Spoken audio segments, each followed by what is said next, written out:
Asante, asante.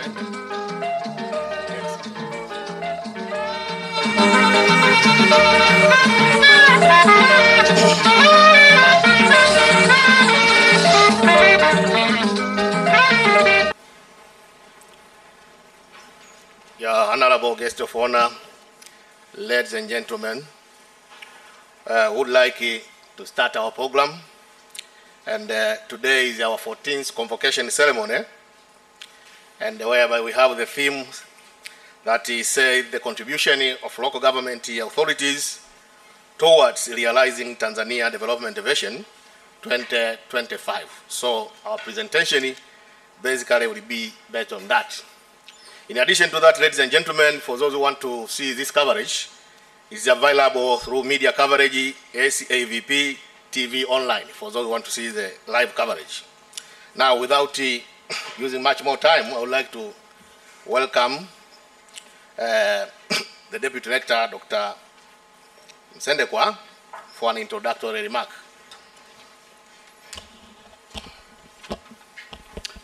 Guest of honor, the Rector of the Law Government Training Institute, the President of the Convocation, the guest speaker, Deputy Rector, Planning, Finance and Administration, discussant, invited guests. Good afternoon. Honorable guests, it's my pleasure to give remarks concerning today. Today is our 14th convocation. And traditionally, a convocation is a gathering of academicians, a gathering of alumni of the institute, a gathering of staff, members of the faculty, and some invited guests. The convocation before the graduation that will be held tomorrow. So today is a special day. We're going to have 3 events. The first event is the convocations, whereby we usually have a theme to discuss, which is a pertaining theme that we as academicians, alumni, and other members of the faculty do discuss a burning issue in order to help the community. And this year's theme, as it has been stated, we are looking on the contribution of the local government authorities towards realizing the vision of Tanzania 2025.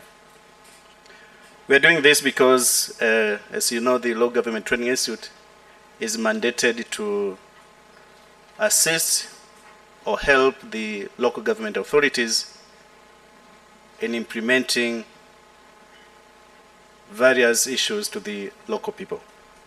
So we, as the institute or enablers of the local government authorities, do facilitate the LGAs. Now today we want to discuss and see the contribution now of the local government authorities in realizing the Tanzania Vision 2025.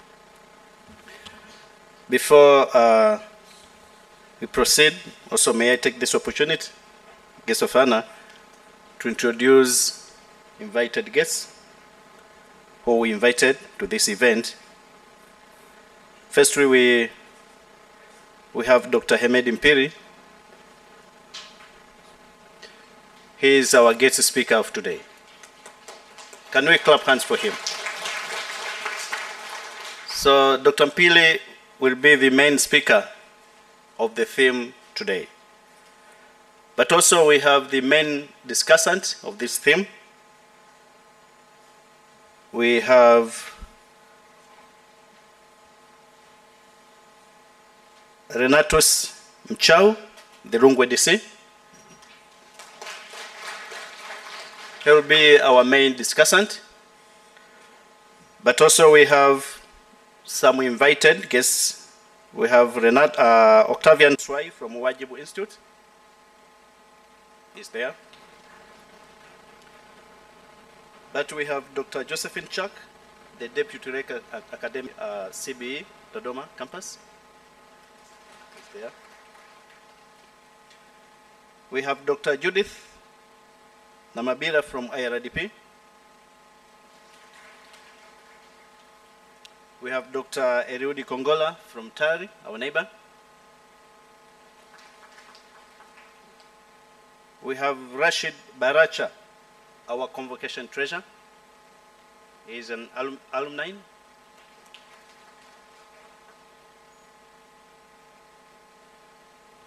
Dear guests of honor, because of time, we currently have these guests, invited guests.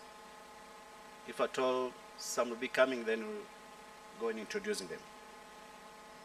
Thank you, MC. Yeah, thank you very much, Dr. Msendekwa. Now I welcome the Rector of the Institute, Dr. Lamek Mashala, a brief speech.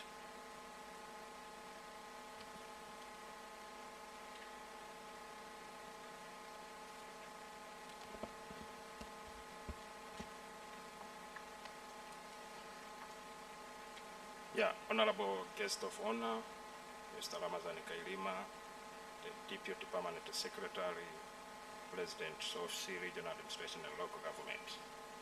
Our guest speaker, Dr. Henry Aziz Mpiri, Principal Procurement Officer, POLAG.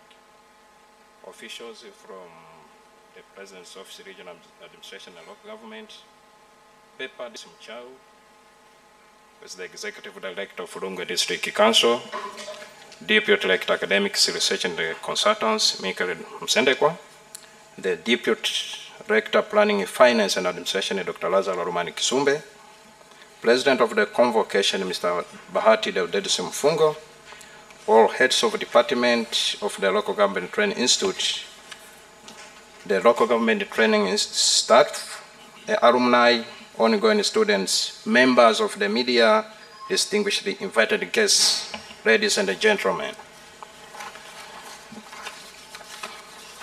Let me start by expressing my gratitude to the Almighty for granting us life and good health. By His grace, we meet today in this 14th convocation. I am honored and humbled to welcome you all to this year's convocation event. On behalf of the Institute in particular, I would like to convey my special thanks to you, guests of honor, for accepting our invitation to join this academic event. Moreover, I would like to convey my special thanks to our guest speaker, Dr. Henry Aziz Mpiri, for accepting our invitation of being a guest speaker in this congregation. Further, I would like to express my sincere thanks now for accepting our invitation as a paper discussant. Honorable guest of honor, this year's convocation is anchored on the theme, the contribution of local government authorities towards realizing Tanzania Development Vision 2025. Channel for the Institute, which centers on enhancing the capacity of local government authorities to improve service delivery. I recognize and appreciate the role of LGAs as a crucial vehicle in realizing the overarching goal envisaged in the vision, that is to achieve middle income status 5. Honorable guest of honor, the aim of this convocation is to bring together scholars and government stakeholders, local government authorities, practitioners in particular, to share practical experience and discuss the contribution of local government authorities towards realizing the Tanzania Development Vision 2025. It is my conviction that this convocation will trigger fruitful discussion on the role of LGAs in taking pillars of the vision on board, that is enhancing high quality livelihood, peace, stability, and unity, good governance, a well-educated and learning society, and a competitive economy capable of producing sustainable growth and shared benefits. Honorable guest of honor, lastly, let me take this opportunity to thank and welcome all development partners who have been collaborating with LGTI in various undertakings. The Institute appreciates the extended contribution which enhance accomplishment in the Institute's development. I recognize and appreciate the roles and the contribution made by Pure Large, ARAT, Data Lab, Peer 3 Plus, Wajibu Institute, Policy Forum, academic institutions, financial institutions, local government authorities, the media, Hombolo Bawani Ward, Mtaa residents, and all our neighbors. Having said so, I say welcome. Karibuni sana.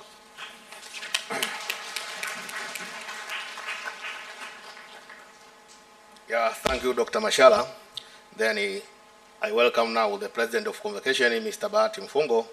We will also welcome our guest of honor, Mr. Dr. Bahati Mfungo. You are welcome.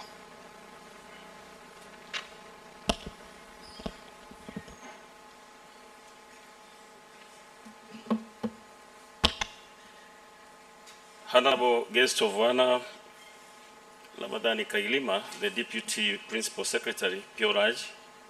Our guest speaker, Dr. Ahmed Aziz Mpiri, Principal Procurement Officer, Pure Large. Honorable discussant, Mr. Renato Sibrasi Mchau, District Executive Director, Lungwe, DC. Officials from Pure Large. The Lector of LGTI, Dr. Lamek Mashala, Deputy Lector, Academics, Research and the Consultants, Dr. Michael Msendekwa, Deputy Lector, PFA, Dr. Lazaro Kisumbe, Heads of Department, LGTI staffs, LGTI alumni, current LGTI students, members of the media, distinguished invited guests, ladies and gentlemen, good afternoon to all you. Bwana Yesu asifiwe. Assalamu alaikum. Yeah, first and foremost, I would like to take this chance to thank the Almighty God for His everlasting mercies and grace. He carried us throughout the year since we met here last time. I think it was also December, if I'm not mistaken. So there were ups and downs, but due to His grace and the mercy, we are here today. Second, also I would like to convey my thanks to the LGTI management for the organization and the preparation of this meeting. Actually, having a success meeting like this takes a dedication, and people who are dedicated are those who can bring such a thing like this. So we thank you all for your efforts. Mr. Honorable Guest of Honor, actually we have here at LGTI the tradition that in every single convocation we have a theme. So as my fellow they have said, we have also a theme this year, and that our theme now, it does tell that the contribution of local government authorities, LGAs, towards the realization of Tanzania Development Vision 2025. It's hoped that debate on this theme will be of great importance, as it will generate a variety of ideas and experiences that will not only enrich us here, but to inspire also other people who are not here, just in the realization of our vision, which tend to emphasize on our people-centered development. Honorable guest of honor, let me take your opportunity on behalf of this gathering to welcome you again to our institution and to this convocation. We sincerely appreciate your presence being with us today. You have demonstrated how much you are dedicated to this institution. So we thank you so much for your valuable time. So let me wind up my small speech by thanking you again. And in fact, I want you to feel at home and enjoy this moment to the fullest. Therefore, I will allow to take this chance to welcome you to speak with this fantastic congregation. Please welcome, God bless Tanzania. Thank you for your attention.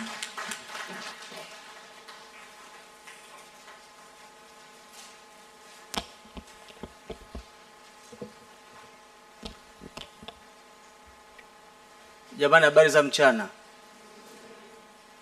Mimi nitazungumza speech yangu kwa Kiswahili.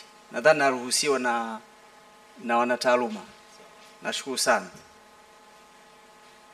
Dr. Peter Mateso, Rais wa Kongamano la Wanachuo chuo cha sekta za mitaa Hombolo, Dr. Hemedi Azizi Mpili, msemaji mkuu wa kongamano, wakurugenzi kutoka ofisi ya TAMISEMI, nitegemea wawepo hapa lakini ndio watachelewa, watafika muda mfupi ujao. Ndugu Lenatus,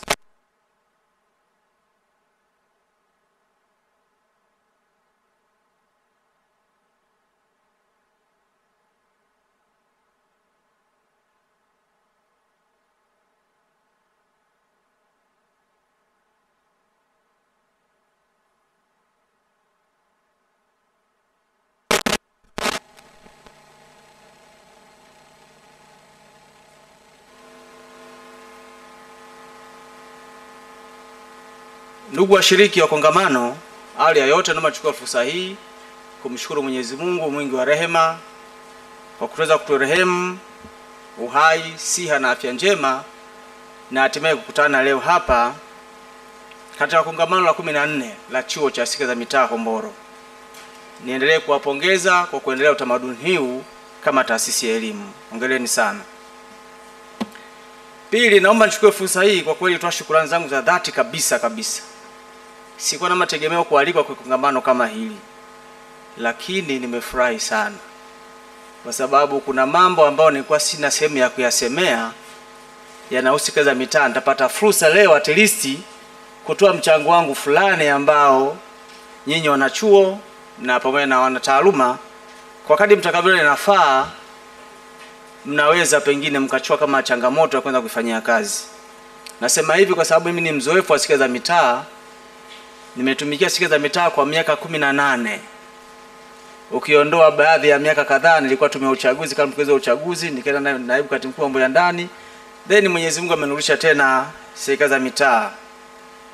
Ni imani yangu kupitia kongamano hili tunaweza kushauriana, kuelekezana, kuelimishana mambo mbalimbali ambayo tasukuma mbele gurudumu la maendeleo katika mamlaka mikoa na mamlaka sekta za mitaa, ili ziweze kutekeleza majukumu yao ya msingi kwa mujibu wa katiba, sheria, kanuni, miongozo na taratibu mbalimbali. Ndugu washiriki wa kongamano, eneo hili la kuzoesha mamlaka sekta za mitaa kwa mtazamo wangu bado lina changamoto ambazo kwa mtazamo wangu vile vile chuo hiki ndicho chuo pekee kinaweza kukiaddress changamoto hizo. Toma nizitaje tu baadhi ya changamoto ambazo nadhani chuo hiki kinaweza kuziaddress na tukahakikisha tawala za mikoa, sekretarieti za mikoa pamoja na mamlaka za mitaa zinatimiza wajibu wao. Mosi, hiki ni chuo cha sekta za mitaa. Sekta za mitaa ziko chini ya usimamizi wa tawala za mikoa ambao ni wakuu wa mikoa na wakuu wa wilaya, wakisaidiwa na sekretarieti za mikoa ambazo zinasimamiwa na katibu tawala wa mkoa. Chini yake kuna dasi na kuna afisa tawala, afisa tarafa. Lakini nadhani ipo changamoto ambayo tunaweza kukiangalia ni namna ya kushirikisha taasisi ya uongozi kuendesha mafunzo elekezi katika ngazi ya mkoa, ngazi ya wilaya na ngazi ya tarafa kuhusu wajibu wao, usimamizi wao na majukumu yao ya kikatiba na kisheria ya kuhakikisha kwamba mamlaka sekta za mitaa zinatimiza wajibu wake kama ilivyobainishwa kwenye ibara ya 146 ya katiba pamoja na sheria na miongozo mbalimbali. Bado ipo changamoto kubwa ya usimamizi wa ngazi hizi za mikoa, wilaya na tarafa kwenye sekta za mitaa. Ukisoma sheria ya tawala za mikoa, ukisoma sheria ya sekta za mitaa 187 na 88, ukisoma mabadiliko yake ya sheria ya tawala za mikoa na sekta za mitaa 2006, yote anazipa nguvu mikoa na wilaya na tarafa kuhakikisha mamlaka sekta za mitaa zinatimiza wajibu wao. Sasa ni changamoto ya chuo kuona namna gani sasa tutawezesha hii ngazi ya mkoa kuendesha mafunzo mafupi, kuendesha semina fupi kwa viongozi hao kushirikiana na chuo na taasisi ya uongozi, ili sasa kwa kweli watimize wajibu wao badala ya sasa TAMISEMI kuwajibika moja kwa moja kwa mamlaka sekta ya mitaa 184. Ni changamoto kubwa ambayo ufikaji wake inakuwa ni mgumu sana. Ndugu washiriki wa kongamano, nafahamu kuwa chuo hiki kinapofundisha wanataaluma, kinafundisha wanataaluma ambao watakwenda kuelekeza mitaa, ikiwa ni utekelezaji wa ajenda serikali ya ugatuaji wa madaraka D by D, ambayo inasisitiza upelekaji kwa wananchi, hususan katika ngazi za msingi, wajibu na majukumu ya serikali ili kuboresha huduma za wananchi. Napenda nichukue nafasi hii kidogo tujiulize, ugatuaji huu kwa kiwango gani unafahamika kwenye ngazi za wizara za kisekta? Mbona tunaona mpaka leo bado baadhi ya wizara za kisekta zinachukua watendaji kutoka kwenye ngazi za serikali za mitaa kurudisha kwenye wizara? Maana yake chuo hiki sasa kinapaswa kijiulize na kiingie kazini kufanya utafiti wa kujua ni tatizo lipi linasababisha na taaluma wao wa kisekta kutoka kwenye serikali za mitaa kurudi kwenye wizara zao. Kwa mfano wizara ya maji, wizara ya ardhi na kadhalika na kadhalika. Sasa ni chuo hiki kupitia na taaluma na wenyewe ni lipi linapaswa kuchukuliwa hatua ya haraka ya kuhakikisha kwamba ule ugatuaji kweli unatimizwa kama inavyopaswa. Pengine wizara za kisekta za sababu za msingi za kuchukua wanataaluma kutoka kwenda kuanza kwa miliki tena badala ya kuongeza mashauri. Hasa swali ni chuo hiki tumejipangaje kuweza kufanya utafiti na kujua sababu za msingi na chanzo na hatimaye tiba yake, ili ugatuaji huu ambao ndio lengo la chuo hiki kufundisha wanataaluma na ndio ajenda ya serikali na ndio mpango wa serikali na hata upangaji wako wa mipango na bajeti inasimamia hivyo, inatimizwa kama ndivyotakiwa. Ndugu washiriki, lipo swala la pili la kuwepo kwa migongano ya utekelezaji wa majukumu baina ya waheshimiwa madiwani na watendaji kwenye halmashauri za mitaa. Inawezekana migongano hiyo inatokea kwa sababu ya kila mtu kutokuelewa mwisho wa ukomo wake ni upi, kwamba anawajibika kwa nani na wajibu wake ni upi, kutokujua mipaka ya utekelezaji wa majukumu yao, wajibu na kuhakikisha kuwa haya hayatokei ni chuo hiki cha serikali za mitaa. Miaka ya nyuma nadhani 2002, 2001, 2003 kulikuwa na vitu fulani vinaitwa module vya kufundisha madiwani, kwa na vitabu fulani hivi. Sasa mimi nashauri chuo hiki kirudishe utaratibu huo. Kila wanapoingia madarakani madiwani miaka baada ya miaka 5, basi wapitishwe kwenye mafunzo na iwe ni lazima, na halmashauri zitenge fedha na chuo cha mitaa kiandae mada tujiridhishe nazo za kuwafundisha na kuelekeza na kuwashauri wajibu wao kwenye ngazi hii ya serikali za mitaa. Itaondoa migongano iliyopo ya sasa kati ya mwenyekiti na mkurugenzi, meya na mkurugenzi, watendaji na mkurugenzi na kadhalika. Lakini pia hata wakurugenzi wengine kupitia kwenye ngazi mbalimbali kuwafundisha hata protokali za mawasiliano, protokali za utendaji kazi, protokali za wajibikaji zinazopaswa kufuatwa na kiongozi katika ngazi ile ya serikali za mitaa. Jana mmemsikia Mheshimiwa Waziri Mkuu alipokuwa Kisarawe, amesema sana kuhusu jambo hili la protokali za mawasiliano, na mmesikia amemtengua mkurugenzi mmoja, ndani mmesikia pale. Sasa hiki chuo ndio kitusaidia kuondoa wingu la namna hii, tukae nao watu tuwafundishe, wakiteuliwa tu sema hata wakiwa wawili anaenda ratibu tuwafuate walipo kwa fedha za kufanya consultation na kuna shughuli zingine. Inawezekana chuo hiki inaweza kulaumiwa kwa sababu ndio kinaendesha serikali za mitaa, ndio kinatoa mafunzo ya serikali za mitaa, lakini ulize, tumeshawahi kuitafsiri ilani ya uchaguzi kwenye uendeshaji wa mafunzo yetu? Tumeshawahi kutafsiri kauli mbiu za viongozi wakuu?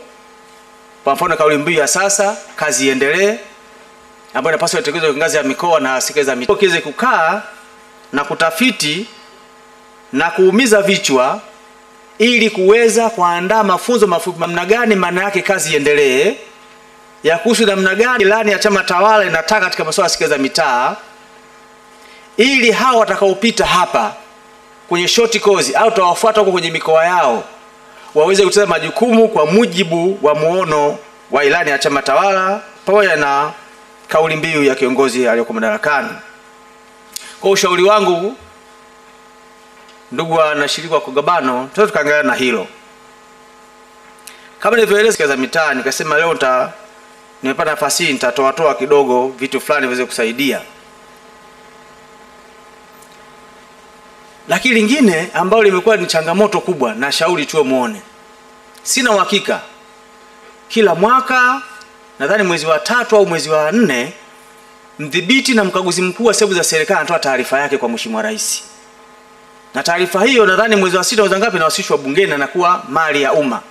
Sina uhakika kama tumeshawahi kukaa kama jopo la wanataaluma chuo cha mitaa kuangalia mapungufu na changamoto ambazo CAG imezibainisha kwa ripoti ile na kuandaa mikakati ukisha kwamba tunaziwezeshaje hizi halmashauri zinatana na hoja mbalimbali za ukaguzi ambazo kimsingi zimeonekana kama traditional vile. Kwa mfano kuna hoja za missing voucher. Hapa nadhani mnafundisha kama diploma certificate ya finance nadhani. Hawa ni wahasibu, walimu ni wahasibu na wanaofundishwa ni wahasibu. Wanaweza wakatufanyia utafiti kujua ni kwa nini bado hoja zile zinajirudia. Na mimi niwahakikishie na taaluma kwamba nimejipa jukumu la kuhakikisha kwamba hoja hizi zinajibika. Maana yake kama ipo hoja watumishi wapate maslahi yao, ikijibika maana yake watumishi wapate maslahi yao. Na kama kuna hoja za kuhusu fedha ziende benki, zikijibika maana yake fedha za kwenda benki mapato yataongezeka. Maana kama kuna hoja kutokusanya mapato yanayopaswa, maana yake mapato yakikusanywa maana yake hoja ikifungwa maana yake mapato yatakusanywa na halmashauri itapata fedha zinazotakiwa na kwenda kule. Kwa hiyo nikasema tuangalie hili eneo, linakuwa ni eneo changamoto kubwa sana. Ambalo kila mwaka hoja za CAG zinakuwa ni zile zile, darasa halikujengwa, lakini wanaokwenda kusimamia pale wamepita hapa. Na hiki ndio chuo cha Sikeza Mitaa, tusitegemee chuo kingine kitakacho tusaidia katika eneo hili. Hakuna. Sisi ndiyo wenye Sikeza Mitaa. Hiki ni chuo cha Sikeza Mitaa Hombolo, ni wajibu wetu huo. Lakini ipo hoja ambao kwa kweli inanishangaza, ni hoja ya baadhi ya maafisa watumishi kwenye halmashauri. Nilikuwa napitia barua moja hivi, mtu amesomesha kazi. Hakuna kifungu cha sheria wala kanuni. Nikampigia simu rasmi, nimepokea nakala ya barua ya kumsomesha fulani kazi. Mbona sioni kifungu cha sheria na kanuni iliyompa mamlaka mkurugenzi na kumwonyesha hilo kosa alilovunja mtu kusimamishwa kazi liko wapi? Ikabidi nirudishe ile barua kwa mkurugenzi. Sasa akasema hili mliangalie pia, mshirikiane na TAMISEMI kufanya makongamano ya maafisa utumishi. At least kila mwaka mara moja. Sisi TAMISEMI tuko tayari kushirikiana na nyinyi. Niwathibitishie na inawezekana mwanzoni mwa mwaka ujao tutafanya kitu kama hicho. Sasa mje mzungumze na mkurugenzi wa Sikeza Mitaa. Tuna at least kila mwaka kwa tunafanya kongamano la maafisa utumishi kwa kukumbusha wajibu wao.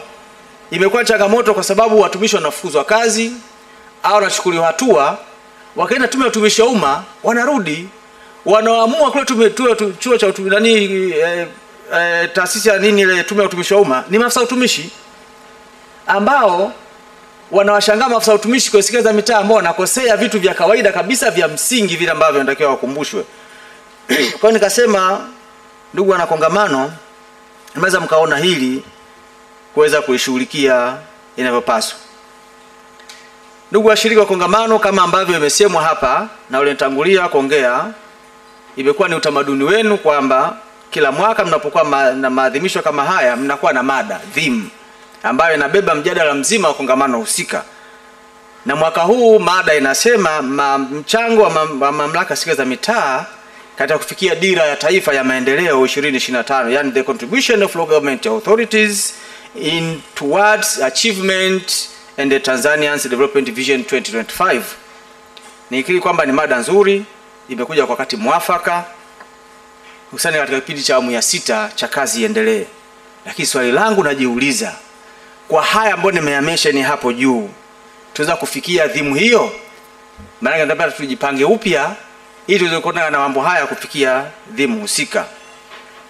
Niwahakikishie waheshimiwa wa chuo na watendaji wako, katika mwaka ujao wa fedha 2023-24 mamlaka Sikeza Mitaa zote zitatenga fedha kwa ajili ya mafunzo mafupi kwa madiwani na watendaji wa ngazi hiyo. Sasa ni fursa kwa chuo chenyewe sasa kijipange kuweza kutumia fursa hiyo kuonesha mafunzo. Tunapokea barua nyingi sana pale. Juzi nilipokea barua Tanzania Institute of Accounts. Wanataka kuja kufundishia sisi pale masuala wa ujibuji wa hoja kwa Sikeza Mitaa. Sasa mimi najiuliza, Hombolo si yupo? Ni kweli ndugu wana kongamano, hayati baba wa taifa Mwalimu Julius Nyerere, rais wa awamu ya kwanza, aliwahi kusema watu hawawezi kuletewa maendeleo ya kweli, bali maendeleo ya kweli yanaletwa na watu wenyewe. Hili kwa maelekezo yake linawezekana kwa uwepo kwa washiriki wananchi katika mchakato mzima wa maendeleo. Lakini napenda niwaase chuo cha shirika za mitaa Hombolo. Ushiriki huu aliosema baba wa taifa unaanzia kwenye ngazi ya msingi kabisa ya kitongoji, kijiji na mtaa. Lakini nadhani waambie kuna changamoto kubwa sana ya uendeshaji wa mikutano mikuu ya vijiji na mikutano mikuu ya mitaa, ambapo taarifa za utekelezaji na mapato na matumizi ya kila baada ya miezi mitatu zinasomwa pale na kujaliwa na wananchi. Mikutano hii haifanyiki inavyopaswa, ama watendaji na wenye viti wahusika wa mitaa na vijiji na watendaji wa mitaa na vijiji hawatimizi wajibu wao, ama kuna wengine wanasema wanatimiza wajibu wao lakini wananchi hawashiriki. Hatimaye viongozi ngazi wasema basi hakuna maana ya kutisha hiyo mikutano. Sasa ni kazi chuo cha shirika za mitaa kufanya utafiti. Watu waambie ni tatizo gani linalofanya hilo jambo lisifanyike, mikutano isiitishwe? Lakini kama inaitishwa ni jambo gani linawafanya wananchi wasihudhurie mikutano hiyo? Halafu mje na suluhisho ni kuhakikisha kwa mikutano hii inafanyika. Tunafanyaje? Hilo ni changamoto ambayo naomba niwasilishe kwenu. Ndugu washiriki wa kongamano, nimeambiwa kutakuwa na mada mbalimbali na mimi nitapenda nishiriki. Zitatolewa kwa siku ya leo zinazohusiana na mada ya kuu ya kongamano. Wito wangu kwenu ni kuwa wasikilizaji wazuri kwa umakini, tuzichambue kisha kwa pamoja tuyachakate mawazo yetu ili tutoke na mtazamo chanya kwa manufaa ya nchi yetu na taasisi yetu ya Hombolo. Lakini pia kwenye kongamano hili kutakuwa na utoaji wa zawadi kwa wanafunzi waliofanya vizuri kwenye masomo yao. Kimsingi hii ni jambo jema tena la kupigwa upato. Mtu akifanya vema hana budi kutunzwa. Chema hutunzwa. Na mimi nichukue fursa hii kabla mjapata zawadi hizo, niwapongeze wanafunzi wote ambao wamefanya vizuri na tuwaombee ambao wanacheza kwa masomo waweze kufanya masomo yao yawe vizuri. Najua haitakuwa rahisi kwa wao kupata alama walizozipata, kwa vyote vile kuna juhudi na nguvu kubwa imetumika kuwafikisha hapo walipofika. Naomba niwapongeze sana walioshinda, lakini pia niwapongeze wanataaluma waliowezesha wanafunzi kufikia hapo walipo. Lakini niwaambie elimu haina mwisho. Kuna wanafunzi wengi walipita hapa kwenye certificate na diploma, saizi wako kwenye ngazi za juu sana. Kwa hiyo usikubali kubaki hapo kwa certificate, diploma au degree, nenda juu zaidi ya hapo. Ndugu washiriki, kabla sijamaliza niseme mambo kadhaa. Kama wiki mbili zilizopita tulimsikia kamishna mkuu wa madawa ya kulevya akizungumzia hawa watu wa madawa ya kulevya wanavyoanza kuchepuka kwenda kwenye masuala mengine ya kuuza pipi na kuuza biskuti. Nitumie fursa hii kuwaasa wakurugenzi wa halmashauri wote kwamba wale wanaokwenda kuuza pipi kwenye maeneo ya shule zetu na biskuti watafute namna ya kuwascrutinize hawa watu, kuwajua uhakika wao wanapotuzia biskuti kwa watoto wetu pale kwenye shule zetu. Hao wauzaji tunawajua, mitaa na vijiji walivyotoka tunawajua, ili isaidie kupunguza janga hilo. Ni hatari kwa sababu mtoto akianza kutafuna ile pipi sio hata anajisikia vizuri, baada ya wiki akikosa anajisikia kuumwa. Anaambiwa bwana pipi sio shilingi 1 hata shilingi 200. Na mzazi anampa shilingi 1 atazidi kuba vitu. Kwa hiyo ninatoa na hasa wakurugenzi nchi nzima waangalie hili, watafakari kushirikisha kamati za shule, kuwatambua na kuwabainisha wauzaji wa vitu vyote wanavyouza kwenye maeneo ya shule ili iweze kupunguza jambo hilo. Ni waasi ambao ni wanachuo hapa kwenye mbane kule tuweze kutumia nguvu kubwa kuweza kuzungumza kwenye swala hili. Lingine mwenyekiti, kuna tatizo sasa limeibuka sana la udhalilishaji wa watoto wadogo, watu wazima. Wizara ya Ndani ya Nchi kupitia jeshi la polisi imepeleka polisi kwenye kila kata.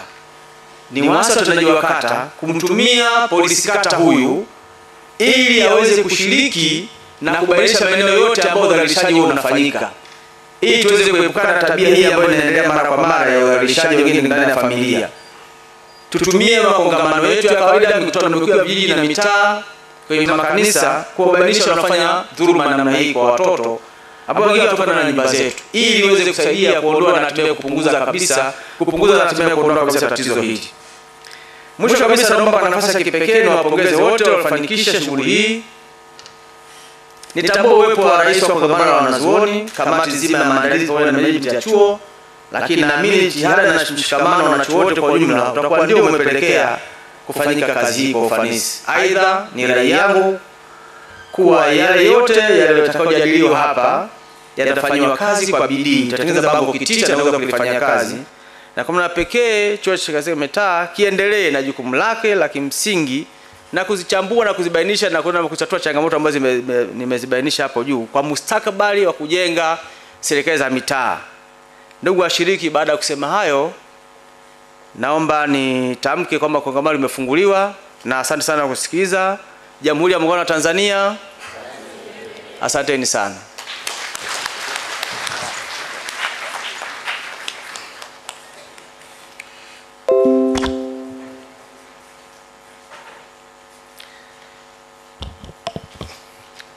Yeah, thank you, Honorable Guest of Honor. Now it is time for paper presentation, but I would like to just remind you one thing, that we are behind our scheduled time, and therefore we need to be adaptive. So each presenter will be given 7 minutes. Make sure you're adaptive to that one, so that if you remember, we have a rehearsal, and tomorrow is a graduation ceremony. We are sorry for that, but let us be adaptive. Now I welcome Dr. Benedict Sule.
There for many years, and it remains to be a problem since independence and now, and most of the people in the world are still suffering.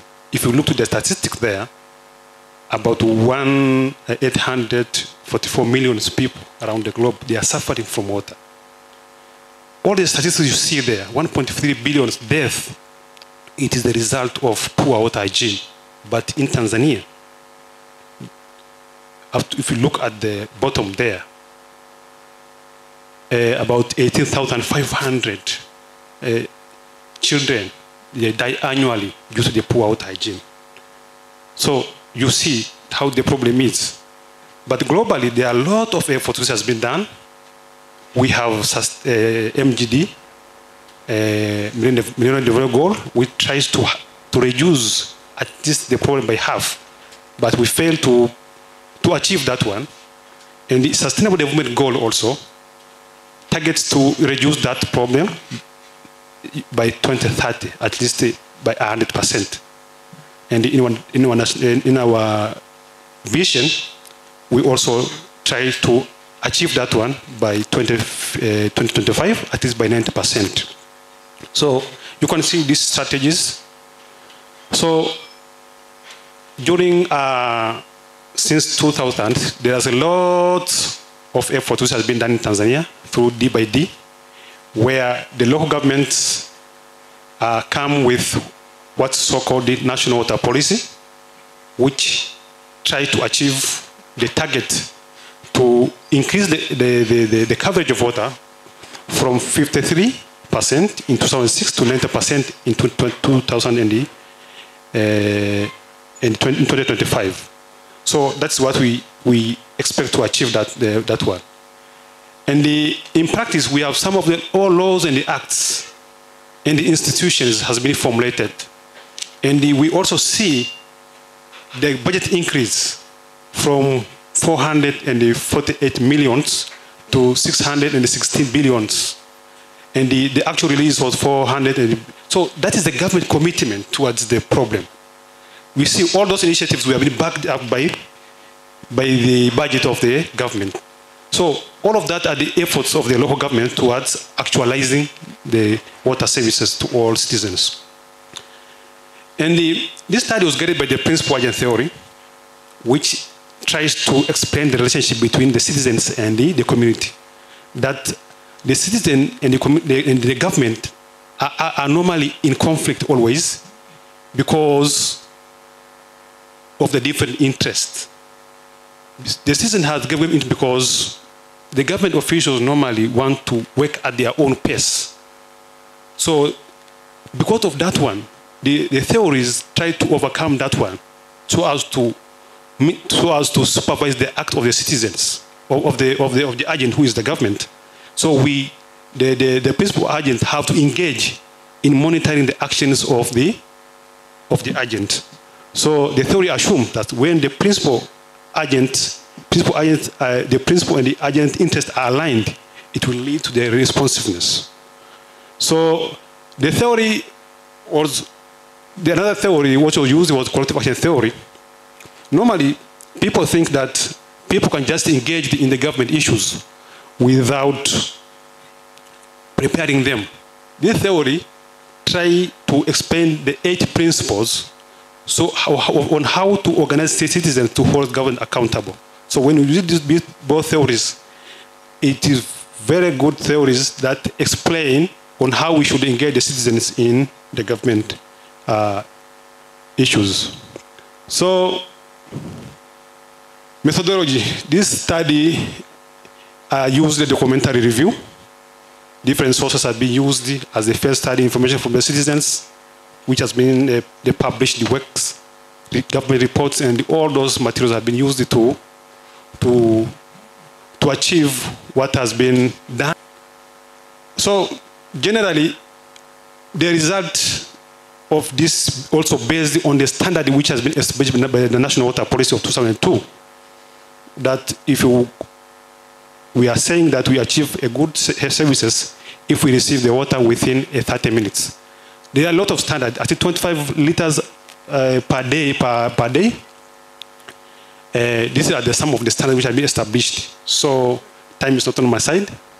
So if you look to the problem of water, since before independence, the water was formerly controlled from the center up to 1990, up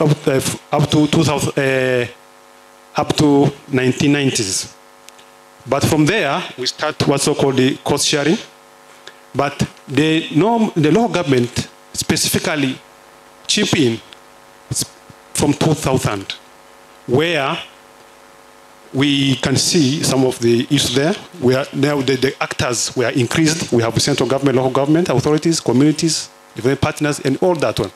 And we tried to push that agenda, and the water sales also increased out to 65%.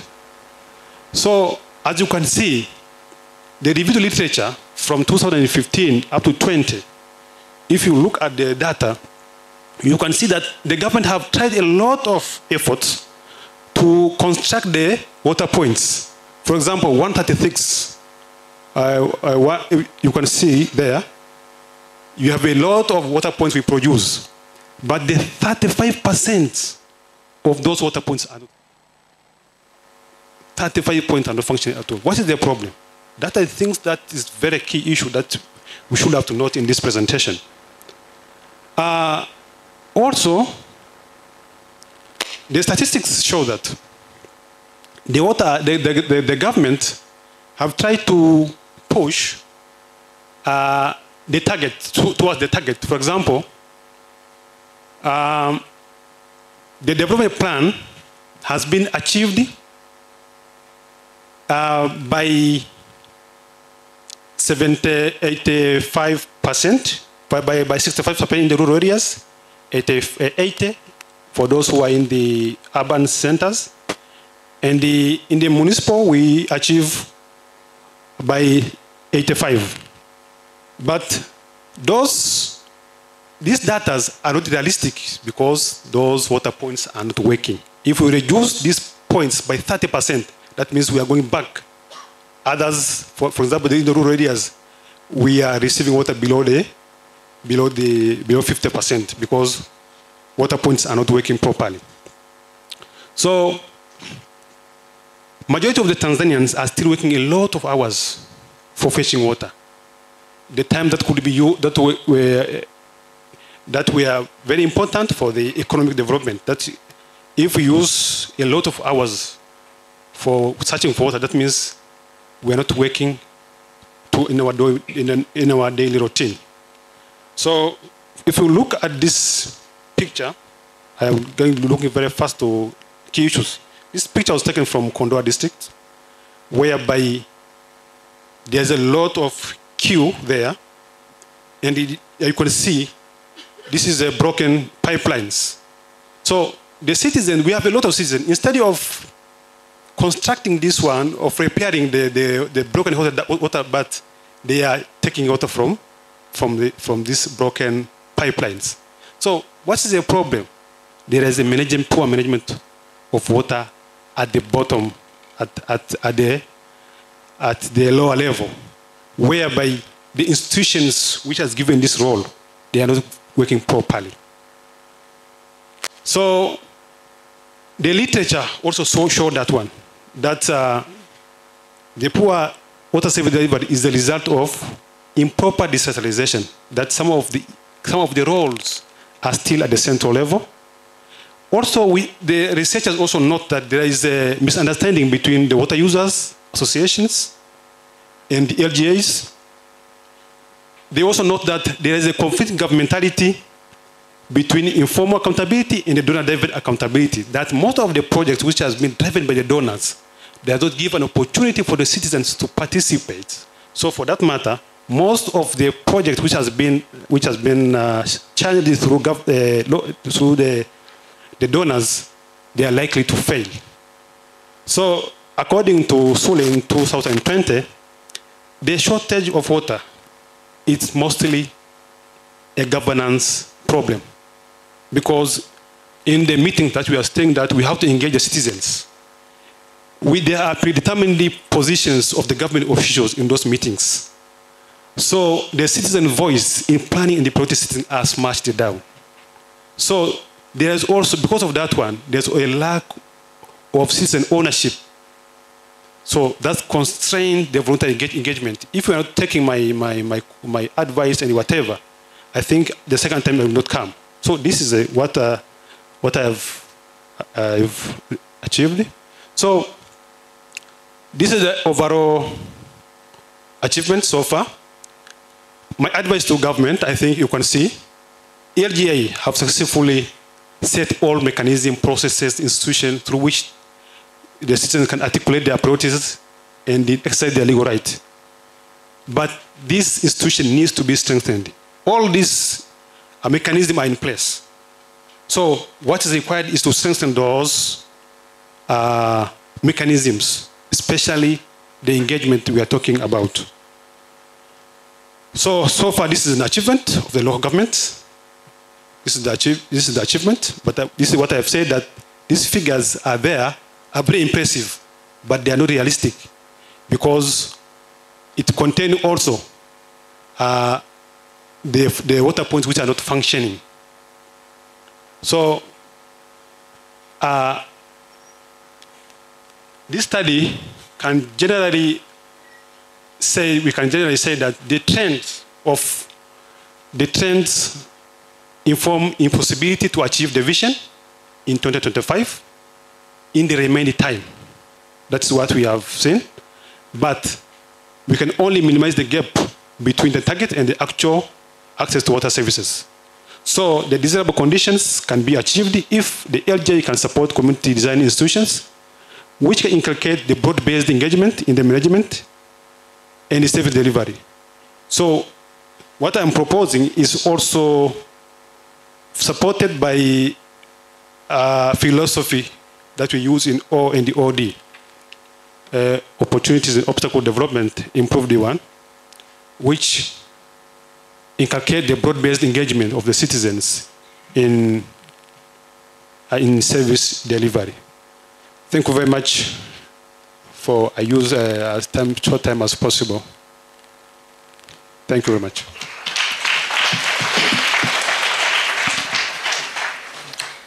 Yeah, thank you, Dr. Benedict Sule. Now, the second presenter for the second paper. We have 4 papers, so we shall present all of them. And remember, during the discussion, we will be referring to presenter number 1 or presenter number 2, because we are running short of time.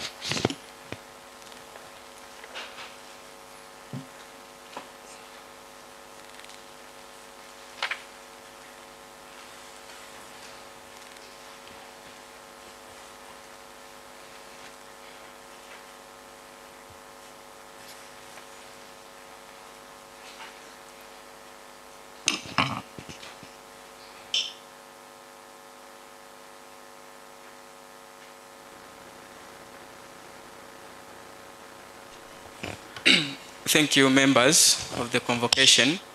Good afternoon. So my presentation of today will be hanging along the efforts and the challenges encountering local government authorities in realizing the Tanzania Development Vision objectives.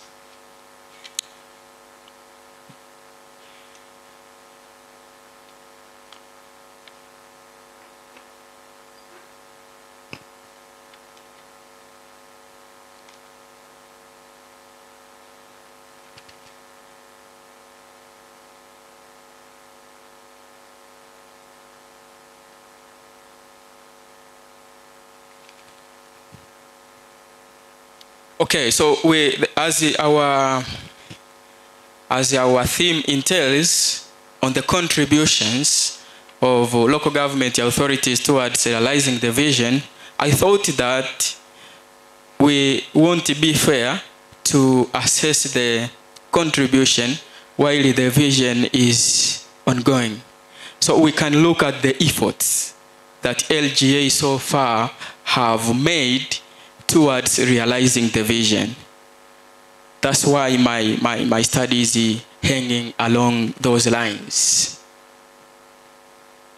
So I have arranged my presentation along those parts as displayed: the introduction, the theoretical choice.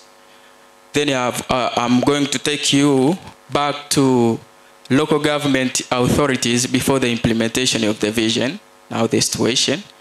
Then the situation of local government authorities during the implementation of the vision. Then the efforts of local government authorities towards realizing the vision. Then the impediments or the challenges facing local government authorities. Then the conclusion and the way forward. So during the development of the vision, the question that was in the mind of Tanzanians was as displayed there. What kind of society will have been made by Tanzanians when it reaches 2025?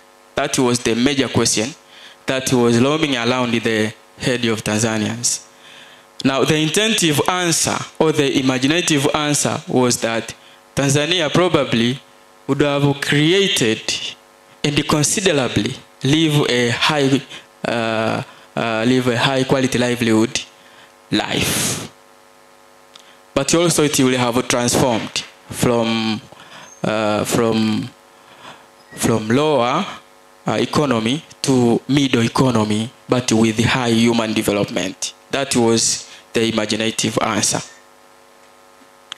Now, to achieve that, 5 attributes were pointed out as displayed. That we should strive to have a society living a high quality livelihood, peace, stability and unity, good governance, a well-educated learning society, and competitive economy. Now, because local government authorities is multi-sectoral, it warrants the inclusion in the realization of all 5 attributes.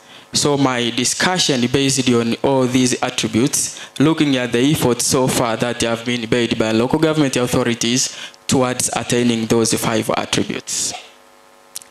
Now, I was guided by 4 major questions that I think even as can try to digest more on these questions. 1, how have LGAs evolved with the implementation of the vision?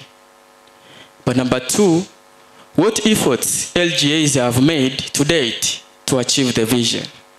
Number 3, what are the challenges facing local government authorities towards realizing the vision? Number 4, what should be done now to help local government authorities be on track of realizing the vision? So I was guided by the theory of change.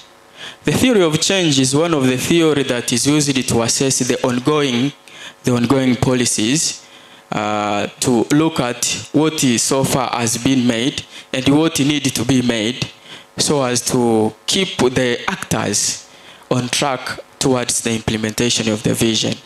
So this theory made me design the following framework, so that we can use to assess now the efforts. So we have local government authorities, then we have the vision focus. The focus is 5 attributes of the vision. Then we have efforts made by local government authorities so far. Again, we look at the challenges.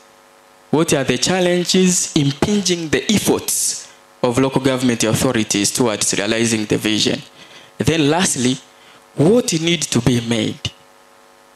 What should be done by local government authorities? So if we were to assess the local government authorities before the vision, because the vision, it started to be developed in 1995 to 20s, then it started to be implemented in 20s until to date. At that time, during the development of the vision, we have 102 local government authorities. But they were new due to the history of local government authorities, as they were re-established in 1982. But they were providing services as provided there. They were engaging in providing services. But they were facing the central government financial dependence. 90% of local government authorities were funded, of the budget were funded by the central government. But they had inadequate revenue mobilization capacity. They had inadequate human resources. And the services were linked to line ministries. Now, in order to make local government authorities be on track of implementation of the vision, through the local government reform program, the government saw the need of changing the way local government authorities are running their business.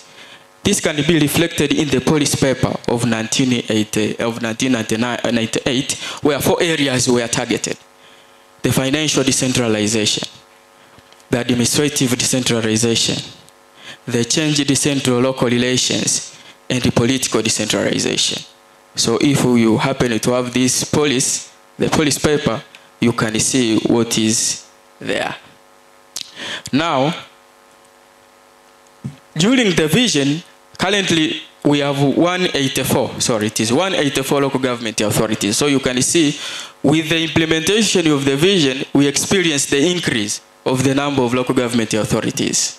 But there is improvement in number of staff, and now local government authorities, the staff are accountable to their respective councils. But now local government authorities are also empowered to recruit lower cadres. The 23 cadres, they are recruited directly by local government authorities. There is improvement in the service delivery. But they still depend on the central government to fund their budget for almost 90%. The same percent in most of local government authorities that was existing before the implementation of the vision. Again, there is meager improvement in revenue mobilization. The CAG report could provide, it's a good citation where you can see local government authorities are still weak in revenue mobilization. But what have been the efforts now achieved by local government authorities along the 5 attributes? On the aspect of high quality livelihood, local government authorities have managed to implement the improved opportunities and obstacles to development methodology, a methodology that aims at participating community members in realizing the community plans, the development plans. So they are called the community initiatives. These initiatives are incorporated in the local government budget and then funded or helped by local government authorities. This is a good move of increasing participation, of which is the aim of the vision. Again, local government authorities are implementing the Women, Youth, and Development Fund, aiming at uplifting economically the left out groups by giving them soft loans without collateral. This has been helpful to most of these groups to uplift them economically and live a good life. But again, local government authorities are employing. So you can see they are employing, and then those who are employed, they are paid salary. Is a good way of improving the life the local government authority. In the aspect of peace, unity and stability have provided the number of crimes have been reduced. And on the aspect of governance, they have managed to conduct elections, which impart the accountability spirit. They have local government bylaws, which are made by councillors themselves, and the public service law to guide the technocrats. On a well-educated learning society, local government authorities' efforts have been to set aside the budget and implement the budget on infrastructure development, the learning infrastructure development like schools, laboratories, and so forth. But again, when they are surveying their land, they are setting aside the land for education infrastructures like universities and the colleges. On the aspect of strong and competitive economy, I would admit that in Tanzania, so far, we haven't been able to attain a strong and competitive economy. But the efforts of local government authorities has been to establish modern markets, as I've provided, the hotels, of which they can partner with the private sector to run as a way of improving the competitive economy. Now, the impediments or the challenges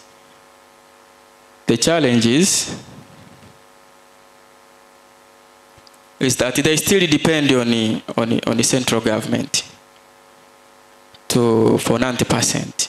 They still have insufficient human resource. And now, as we have seen, the guests of WANA have posed to us that what is the reason that now sector ministries are taking again back their employees? It's because now local government authorities' role, some of the roles have been taken from them, like water, right? Like roads. Now they are coordinated by Tarura.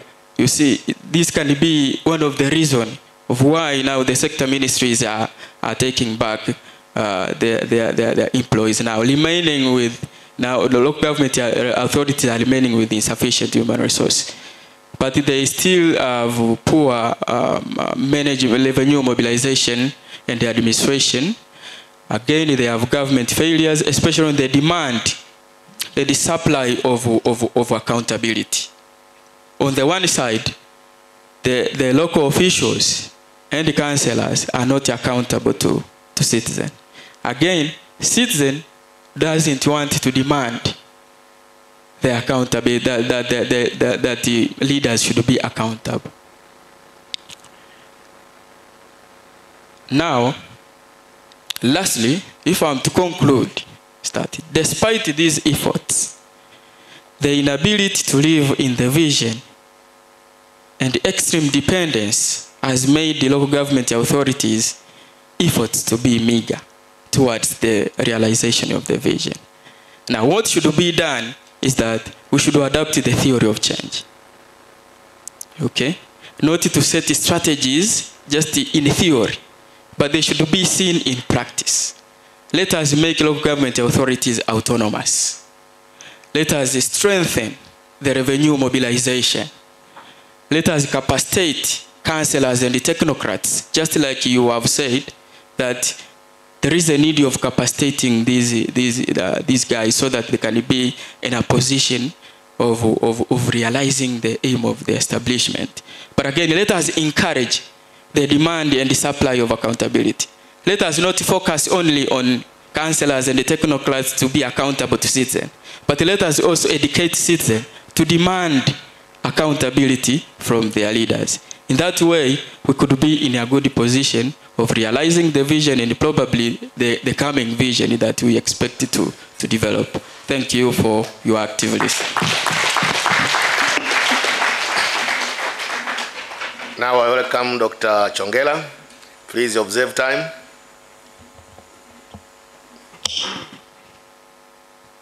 Yeah, good afternoon.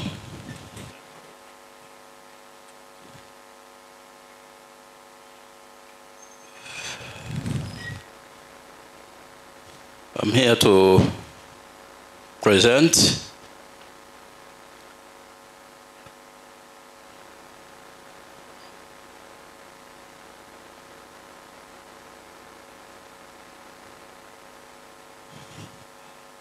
the study is known as this is the one that exploring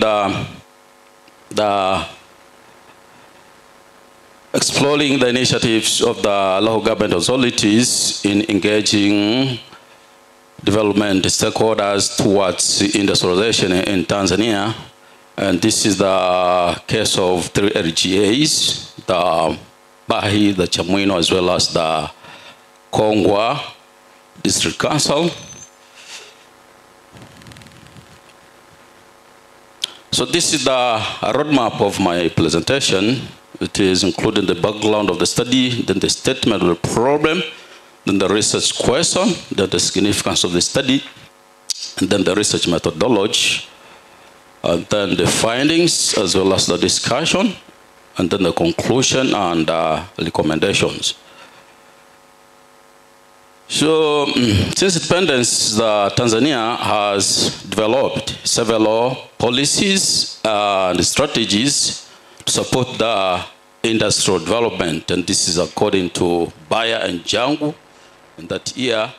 And namely, this is include the basic industrial strategies of the year 1950 to 1995, and then the sustainable industrial development policy of the year 1996 to 2020, and then the long-term perspective plan of the year 2011, 2012, and then to 2025, 2026, and then the integrated industrial development strategy of the year 2025.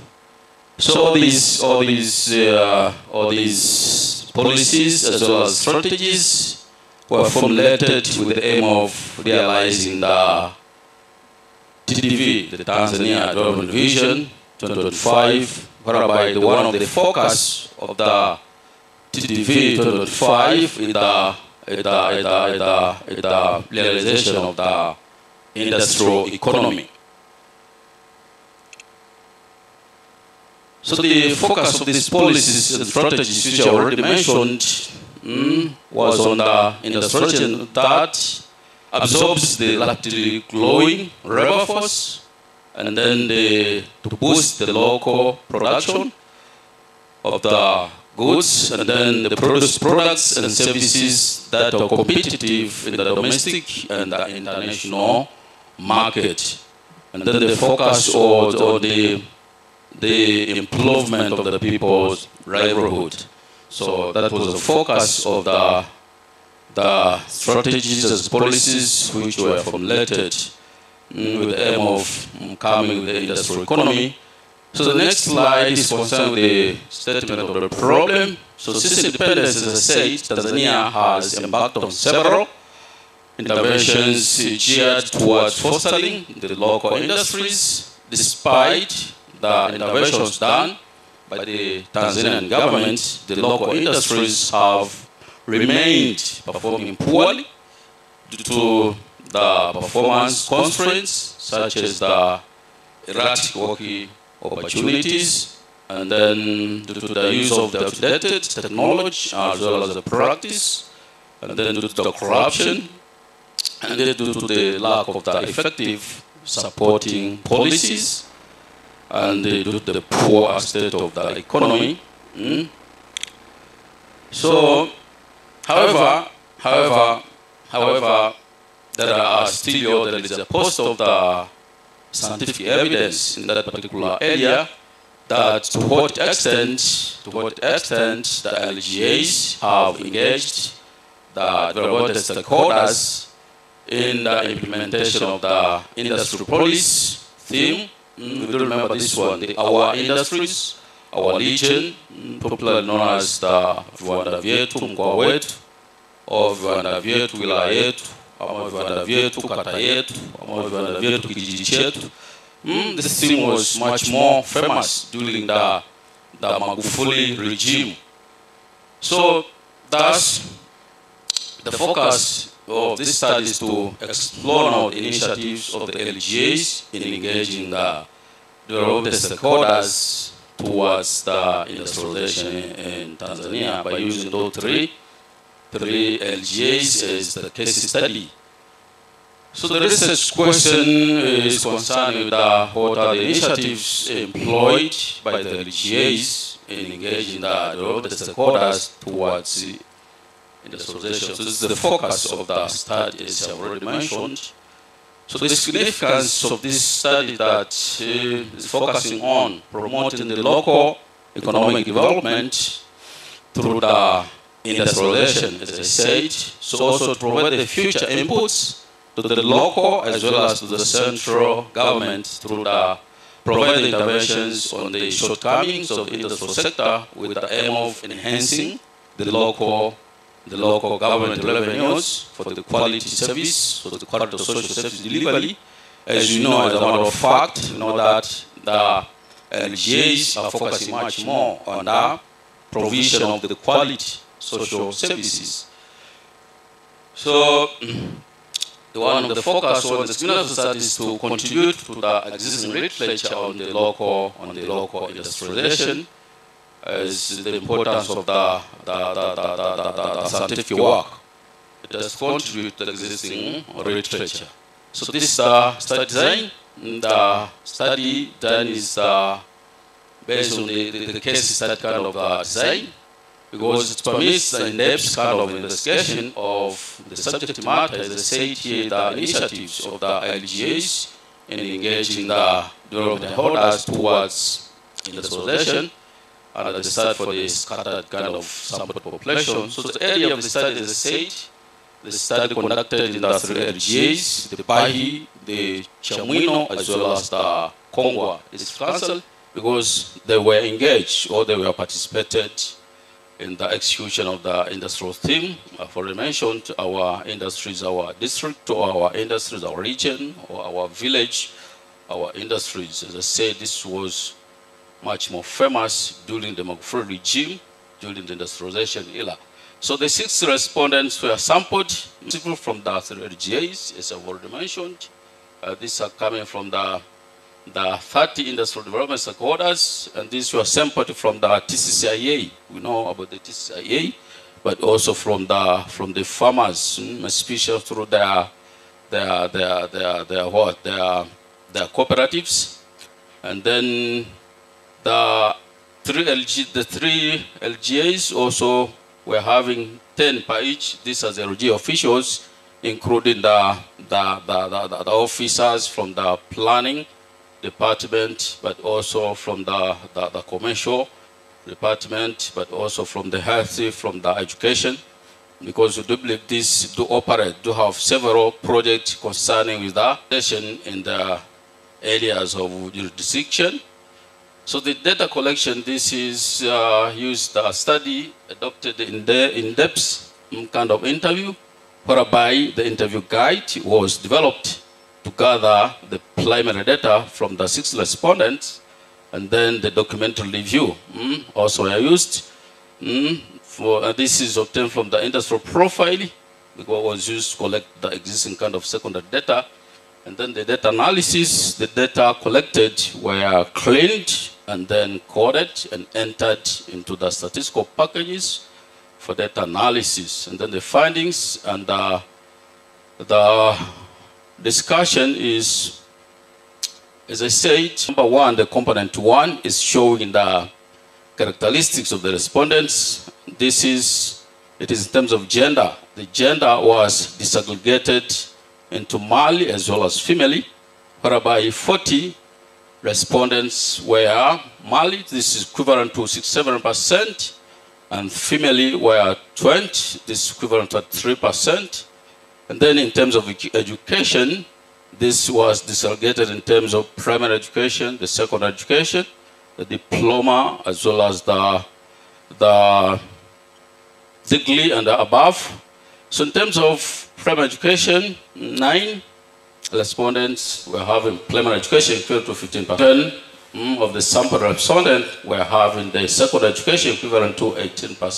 Mr. Presenter, time observe 1 minute. Okay, and then 2012 equivalent to 10%, and then bachelor and above were 47%. So this is in terms of a bar chart, the gender in terms of a bar chart, but also the education level. And then the initiatives, as I said, this is in terms of the survey, and then the planning, the implementation, as well as the monitoring and evaluation, that the 12% of the sample respondents said that they were engaged in doing survey of the industrial activities, but also the 25% of the sampled respondents were engaged in the planning process, and then the 33% of the sampled respondents were engaged in the implementation of the industrial activities, and then the 7% of the sampled respondents were engaged in the monitoring process, and then 13% of the sampled respondents were engaged in the evaluation process.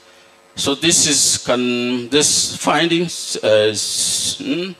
is illustrated in terms of a bar chart. As you can see, there as I've already explained. So these are findings, and then similar findings have been reported by Suleiman, but also by the United Nations, but also Chair and Brandt that particular year, who support that the plan implementation, monitoring, and evaluation are very much important in the development project, especially for the sustainability of the development project. The conclusion, they conclude that normally the survey, the planning, the implementation, as well as the monitoring and evaluation are much more indispensable for the what? For the stakeholders to be engaged, so that the realization of the 2025 vision can be realized. And then these are the recommendations. Therefore, they have to conduct the baseline survey with the aim of studying much more development stakeholders in the areas, but also the LGS have to strengthen the engagement of the stakeholders towards industrialization, and hence the social service delivery to the local community can be enhanced. As I said, normally the LGAs are focusing much more on the quality social service delivery.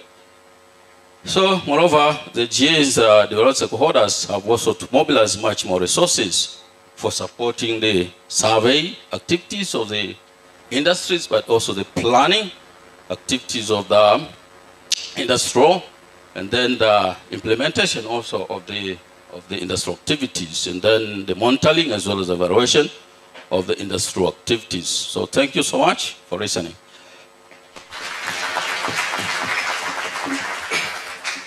Yeah, thank you, Dr. Chongela. Now we go to our last presenter from Tanzania Agricultural Research Institute. Dr. Kongola, please. Welcome.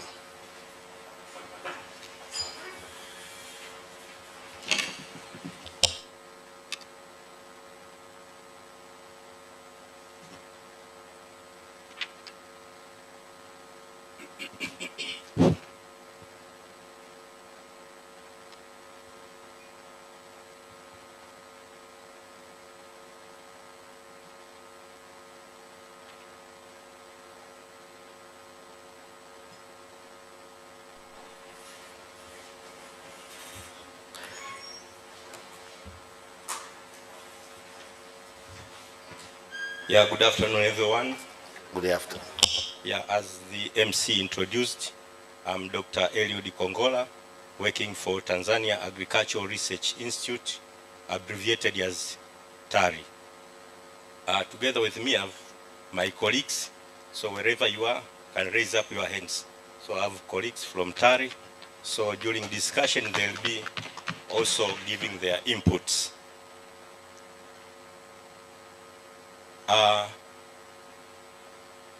When we got the invitation to attend this presentation during this convocation, we had several titles to present, but we have decided to come with only one on conservation of natural resources to accelerate community development, and then what is the role of local government in the Tanzania Development Vision 2025.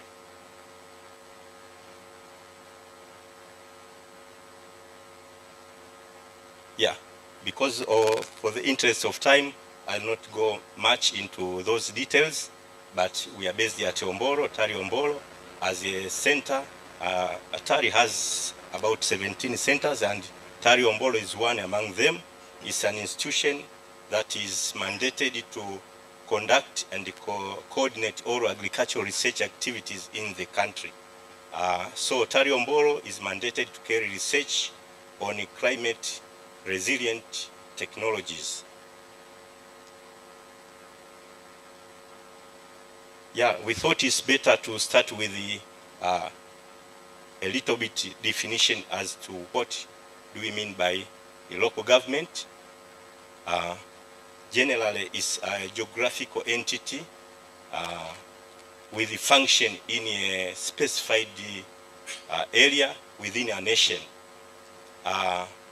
And local governments are the level of government that are closest to the people and therefore responsible for serving the political and material needs of the people and the communities at a specific local area.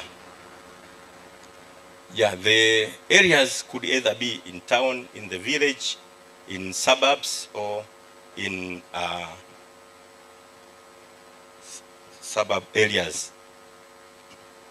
Yeah, the local government authority have both political and economic purposes. Politically, the local government authorities being closed to the people are suitably situated to provide a way for ordinary citizens to have a say in how their communities are governed. That's why there are village meetings and such things like Ward C and the rest. It has also other more functions. We can mention the whole day, since you are working with the local government and some have studied, so I don't need to go into those details. Hopefully you know. We also thought of natural resources. Just for the sake of this presentation, we decided to dwell into 3 natural resources. Thus land, water sources, forest and woodlands. And by conservation, what we mean is management of the natural resources to preserve it so that it becomes sustainably used. When you go through the document of Tanzania Development Vision 2025, there are several targets. As the second presenter went through, we decided to zero down into one, the high quality livelihood. And if you go to bullet number 1 is food self-sufficiency and food security. Also there is universal access to safe water. There is absence of object poverty. Those are the areas we thought is good to go into. Since we are doing agriculture, therefore we decided to go through food self-sufficiency and food security as our area of concentration during this presentation. Now, why did we decide to choose this topic on conservation of natural resources? One, there have been degradation of natural resources. There are issues like soil erosion. In most of the areas, if you go to the villages, you will find there is a lot of soil erosion. The last presenter has talked about Kongwa, Bahi, Chamwino. If you go to Kongwa, you will find a lot of soil erosion. If you go to areas like Mlali, Sagara, if you go to Manyara, Namelok, Dos, you will find a lot of soil erosion. Also, there is a lot of deforestation, and there is a lot of development of salt-affected soil. That one can be evident even in our irrigation scheme here, just behind the institute. We have an irrigation scheme. If you go there, you'll find development of salt-affected soils. You'll find whitish on the soil, meaning that the salt is developing. And if the soil is affected by salt, it will reduce its productivity by 10 to 100% yield loss, if not well managed. So the food for thought along this is, what are the quantities of destruction? Do we have data on the level of destruction we have in forests, in soils, and in change in soil characteristics? Is there what is the missing link? Because the local government, from the village level, that's where we have the expertise. We have village executive officers, we have village agricultural officer, we have environmental officers, we have health officers at village level, at ward level, and all these are happening.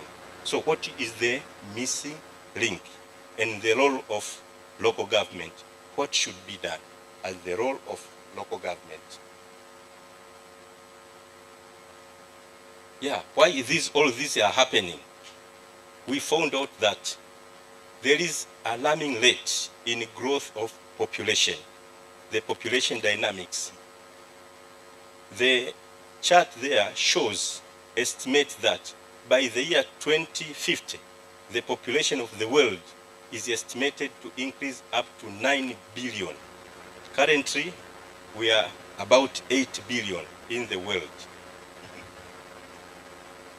But if you go through the reports, you will find out the countries are with the high growth rate are in Africa, mainly the developing countries in Africa. And the growth does not match with the food production. Therefore, we are compromising with food security. And the major food crops that we are growing, currently they have very low yield, and people have not adopted the high yielding varieties of those crops. So as we increase in our population, we should also consider food security. Yeah, it is estimated that by the year 2050, the population of Tanzania will increase up to around 137 million people. By the year 2100, it is estimated to reach 299 million people, ahead of our neighbor countries, Kenya and Uganda. And by then, we'll be among the top 3 countries which are populous. We'll be behind Nigeria and DRC, which have higher population. So we'll be among the top 10 countries in high population. And it is also estimated through that increase in population, the demand is estimated to increase by 70%, by the year 2050. And if we estimate the area that should be cultivated to feed, to cover the gap, if we don't do anything to improve the yields of the crops that we are using as our staple crops, we are estimating to cultivate more than 34 million square kilometers. Also, land and water resources and forestry is keeping on degrading. Is keeping on regrading logarithmically. And there is very less or no effort that is being done by the responsible LGAs to rescue the situation. And therefore the food for thought for us all during our discussion, what is the role of local government authorities in reversing this trend? With regard to deforestation, those are the figures. We have figures from 1995 to 2000 of the area that have been deforested, and we have some examples. For instance, from East Usambara, the area which was full of forest was 425 square kilometers. But by the year 2000, it has been reduced by 12%. And the areas nearby, Rubeo is in Gairo, it was 652 square kilometers. It has been reduced by 10.3%. So it keeps on reducing. The population is growing, the forest is decreasing, water resources decreasing, and no efforts are being done. So the other natural resource we thought of was water resources. Most of the rivers are drying. Those who have been going through Iringa to Mbeya, at the junction, when you go the junction to Morogoro and Mbeya, there was a river, River Ruaha. Last 2 weeks I passed there, there is no water.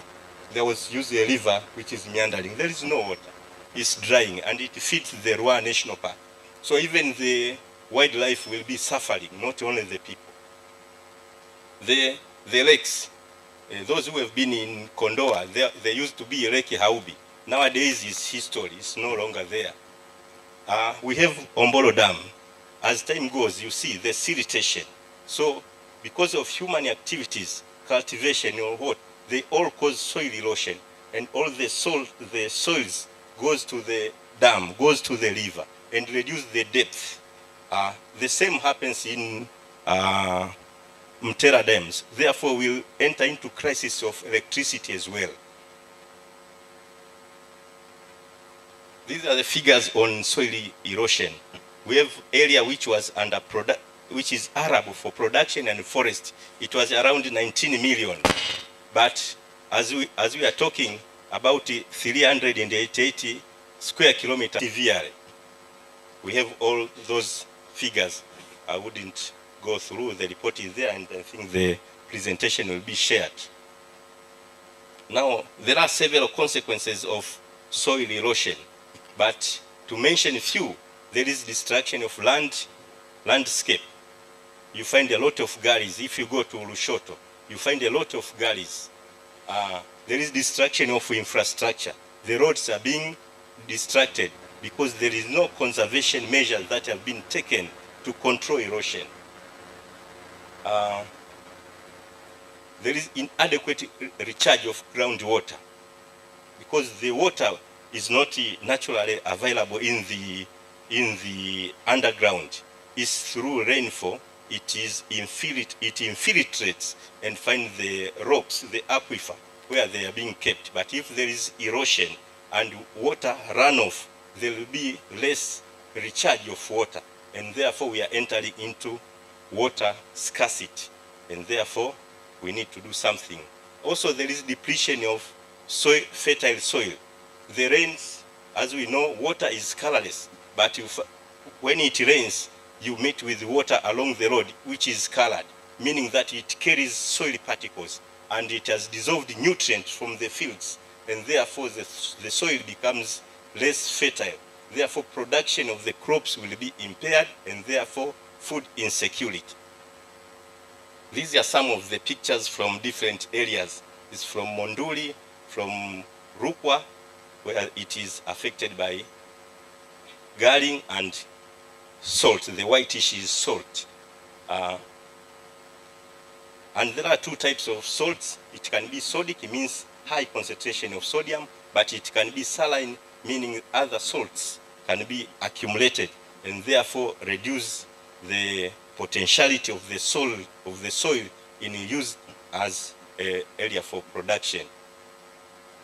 These are some of the areas with the soil affected soils, and it shows the crop reduction in yield is between 10 to 100%. These are the examples. This is Pawaga, Iringa, where they are growing rice, and this is Sakarilo ini. So you can see how there is accumulation of salt, and this is very potential area for rice production. So there are mitigation means to solve this problem, and we have the extension officers at LGA level. So they have to do something to mitigate the situation. Also, there are technology like this. You can use trenches to control the erosion. That one is, when you're doing the trenching, there are two types of trenches. Let me use at least 1 minute to teach. If your field is sloping like this class, we usually make a cut drain so that check the speed of water. So if you make a trench and you take the soil from the trench upward, is called fanya juu terrace.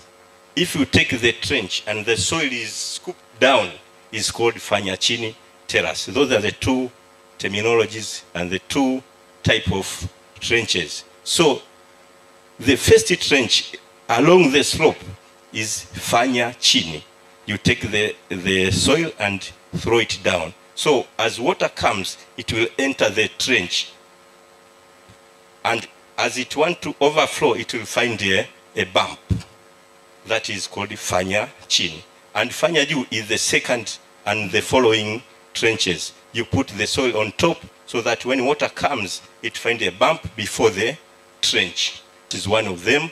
And you can use some useful trees to plant along the trenches, the soil that you have put as bands. You can use animal fodder. You can use trees that you can prune and use as firewood, and you can put it at a distance, like every 1 meter, and that is called shelter belt. There are so many other technologies that can be used. For the discussion, would like to discuss during discussion what should be done to reduce deforestation, soil erosion, drying up of water resources, and improve soil fertility for sustainable crop production. Yeah, specifically we know local government have the function of reinforcing the national policies and support legal instrument and mechanism to protect ecological sustainability and carrying capacity of the ecosystem. We know the LGAs have barazas, they set bylaws to make sure that they don't do this. Doctor, I have given you 2 minutes now in addition. 2 minutes, I'm done with presentation.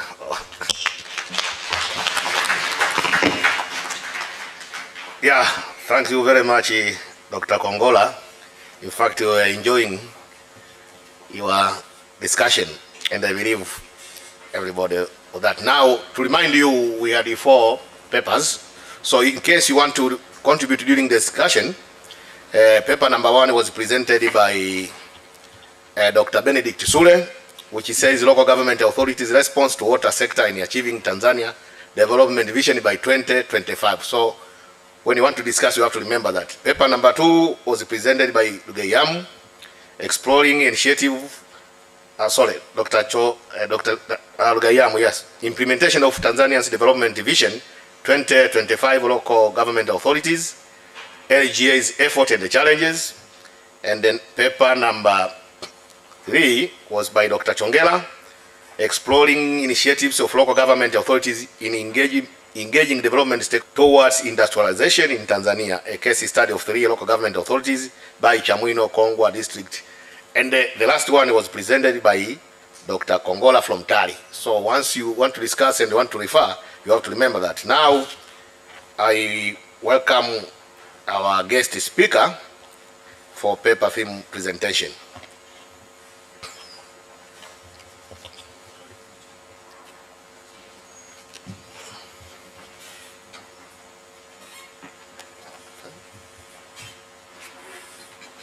Good afternoon, everyone. Yeah. Thank you very much for this opportunity. And basically, I think I'm done already because everything has already been spoken, right? Did I say anything more? It's been spoken. Then maybe I just have the easy right that I don't have to say anything, just saying bye-bye. Anyway, let me, can it?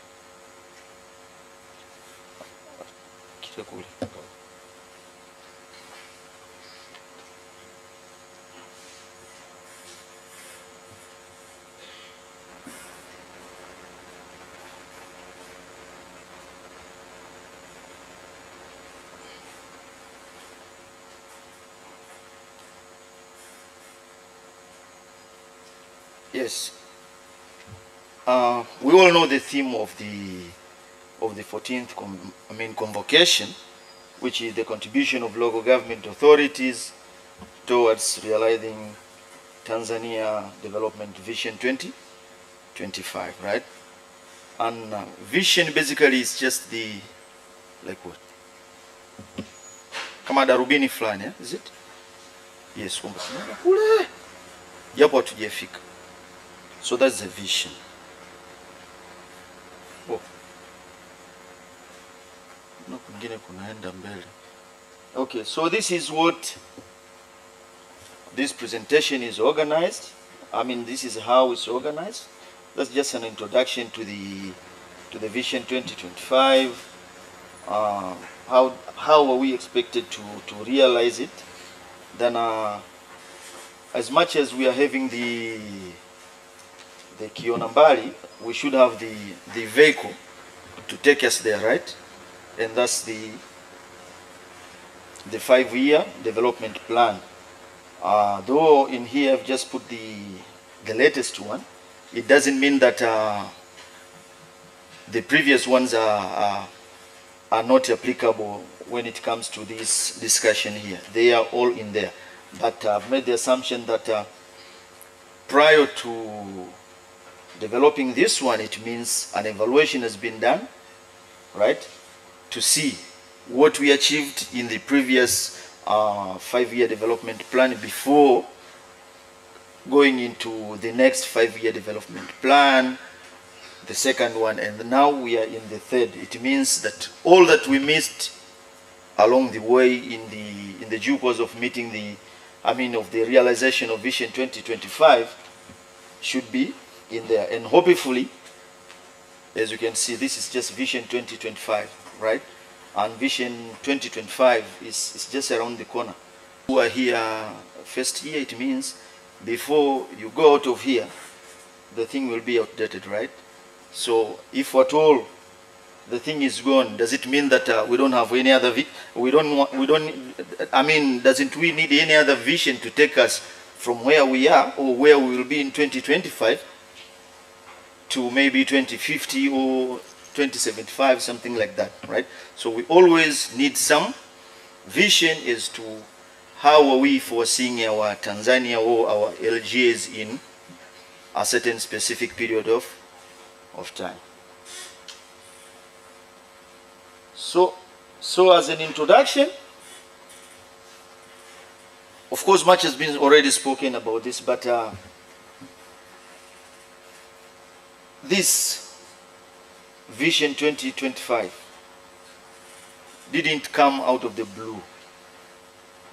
If I'm not mistaken, the speaker number 3 gave the very nice background to as far as this is concerned. But it's worth mentioning at this point that there were some social reforms that undergoing, right? That underwent by the 80s due to the crisis.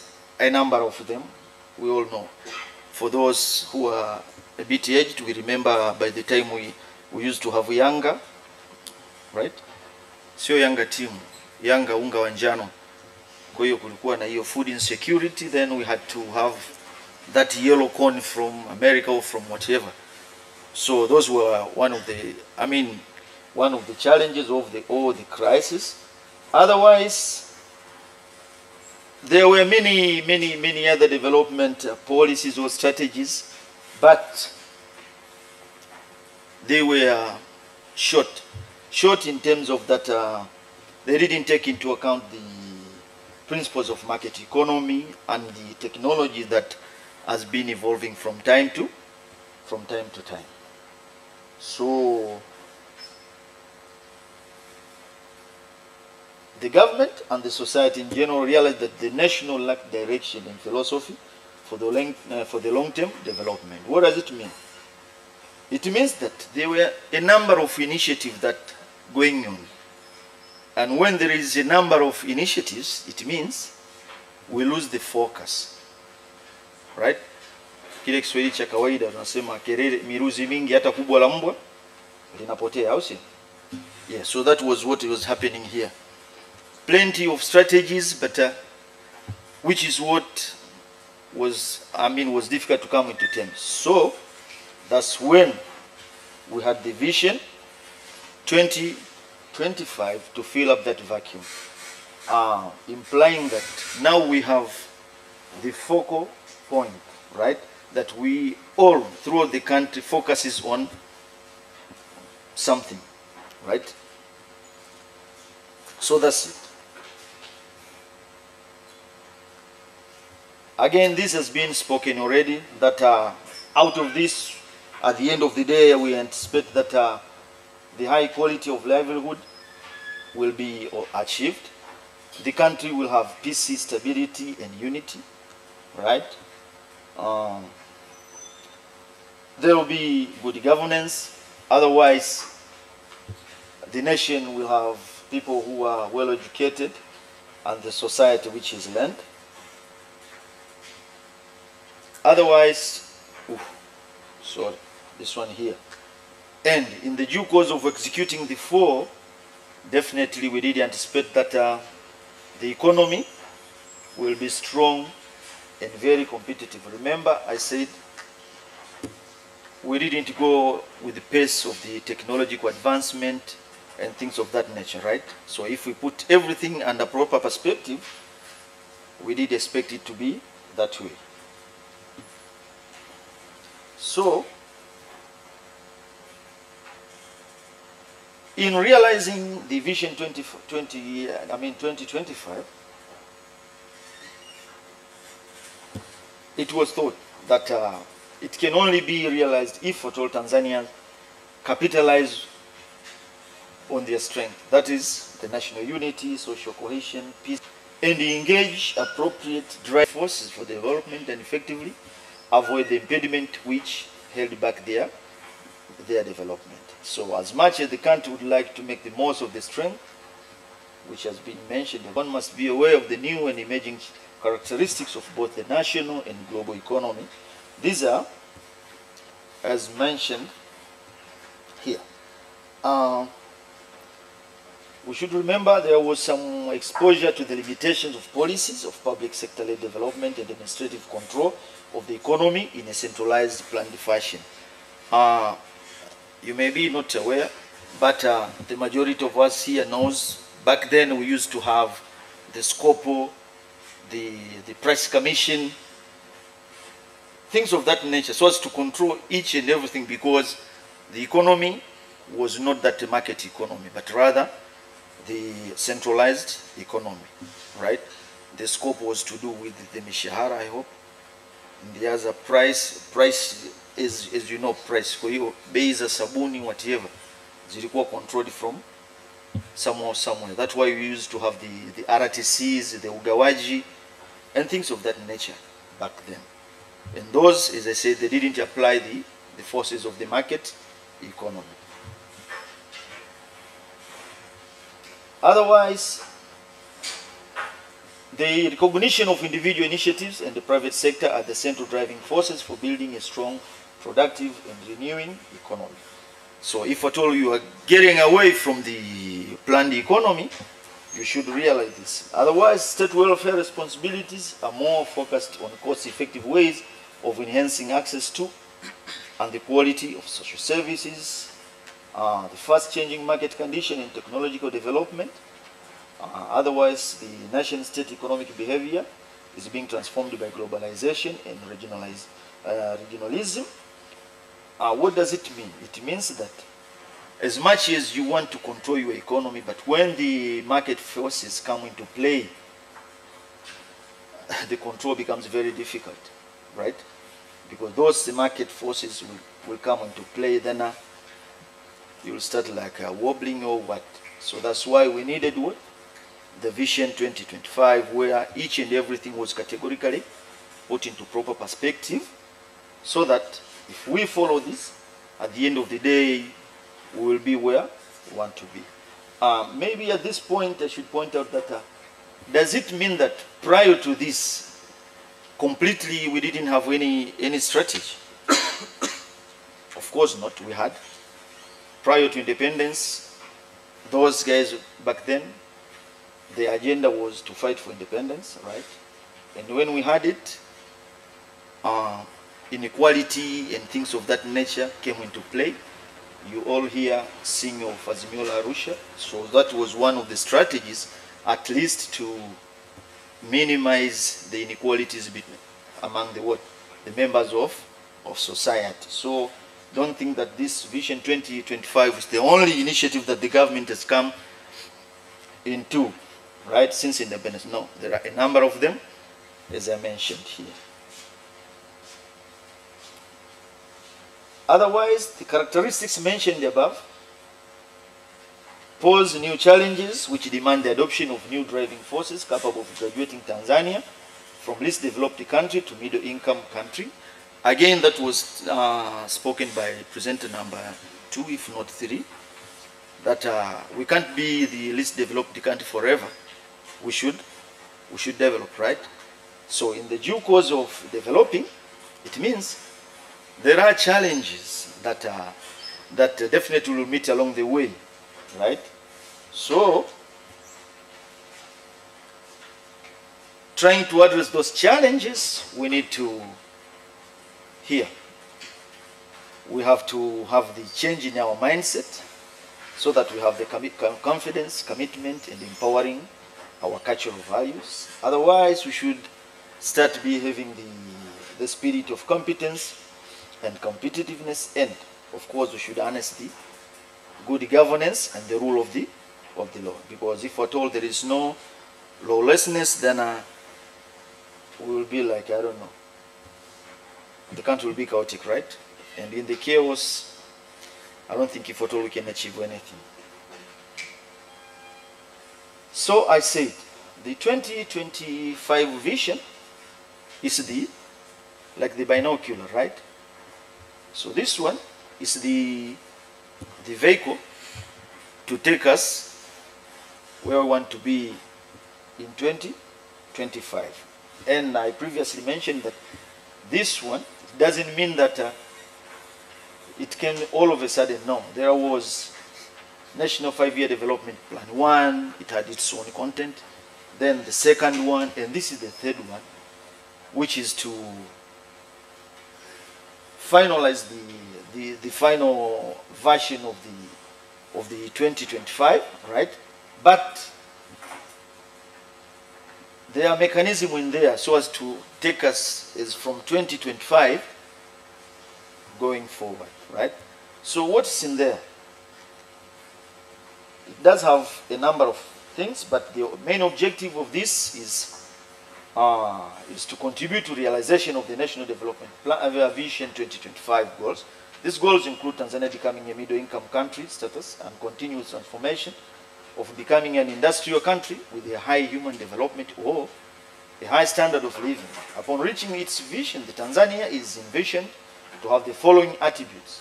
We should have peace, we should have stability and unity, we should have good governance, the country will have an educated and learning society, and a strong economy that can withstand competition and benefit many people.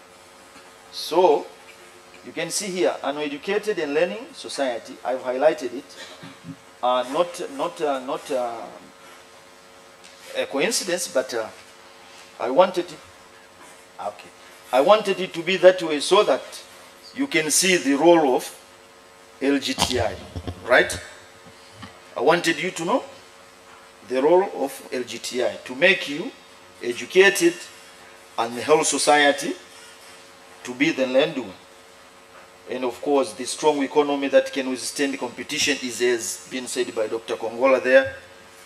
We remove all these, the erosions, what, then our economy definitely will be.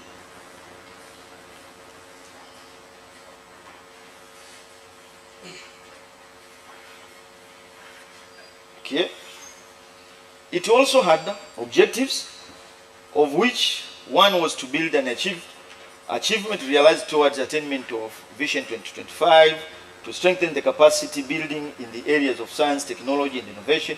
Again, those things that I've put in there, they are not exhaustive, because in the 5-year development plan there are a number of them, but I've just put in some few items that directly relates to the functioning of the LGA or LGA, but through LGTI, right? So you can see here, for example, the bullet 4, to strengthen the role of local government authorities, LGAs, in bringing about development and increasing income at the community level, to mention but some. That's what I meant. That they are not exhaustive, but otherwise, the salient feature, again, there are many, but I wanted this one because, again, it also addresses the functioning of this college here, that it amplifies on skills development through intervention that addresses the problem of low soft skills, which means all of this, and mismatch between the skills demanded by employers and compared to training by the academic institutions. You see? So, as much as LGTI is producing graduates like you, but again, as much as possible, it should, from time to time, try to match what is demanded out there and what is being produced in here. Because otherwise, people need maembe, you give them matango, then the matango will rot definitely, right? And you start complaining that we are growing this, but there is nowhere to sell. It's because in the first place you chose the wrong product. So that's why I put this salient feature here. I said it's not exhaustive, but I just put it in here so as, because it directly relates to these surroundings here where we are operating from. Otherwise, you all know this because you are the Local Government Training Institute. These are the instruments that created the LGAs, the Urban Local Authority, and the district one. I don't want to speak of their function, I mean of their functions, because they have been mentioned already. But why are they there? It's because they want to connect to this. When LGA is in action, basically what I mean here is that, in the first place, that maybe I should put a caveat, that other things remaining constant, because you had a number of challenges that faces the LGAs. So put aside that equation of challenges, let us be positive now. If at all the LGAs functions as they are supposed to be functioning, right? So, in the first place, there is this position. One has mentioned here that when we speak of LGAs, it means we speak the government that is there at the lower level, where people live, right? Yeah, this is LGAs where people live, right? So that position, it means if this is the case, then there is plenty of opportunities for LGAs to become more involved in the realization of this. So otherwise, the functions, as mentioned in there, one of the function is to maintain peace and security of the certain locality. So what does it mean if at all that one is maintained? Definitely the business and living environment as a whole will be flourished at the lower level. Otherwise, the local government, we know, is responsible for a number of items, like the roads, the street lights. Okay, some has been taken or is being taken away, but these are our functions. Whenever the street light is gone, no one goes to Tarula. Everyone will go to the Mkurugi. You know that all the street lights are gone, right? So why are they there? If at all they are there, they are being maintained. It means we all be safe, right? And you can all be the witnesses. For example, downtown Dodoma, in the streets where there are street lights, it usually in the evening used to be the place you usually don't go. It's because it's very dark and anything can happen. But now, with the installation of the lights and security and things of that nature, that now becomes an opportunity, right? People do this and that, right? The businesses. Badala vikoroboi, mtu anakaa chini ya taa, anauza mahindi, sijui nini. That's very small business, but anapata hiyo 100-200 ambayo kesho atalipa ada ama unaelewa? Sasa hiyo effect yake inaweza kaonekana ni ndogo, lakini it's very big one. Okay, so these are all how the LGAs can be in action. For example, here we always have the 10% kwa ajili ya vijana, wanawake, sijui na nani. Sawa? Tuna hiyo.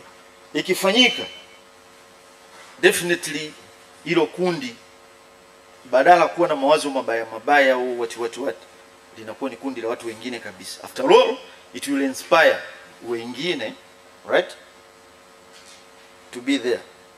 Na kuna mfano mzuri, kwa mfano Tanga, pale kwenye waliofika Tangamano, kulikuwa na machinga pale zamani, wanakuza pipi sio nini, but they were told to be graduating gradually, right? You go there now, those people who started that place are the big shots, having big shops or big transport companies, blah blah blah. You see? So it's not a bad thing. So when that occurs, it means the local government has played its role towards realizing what?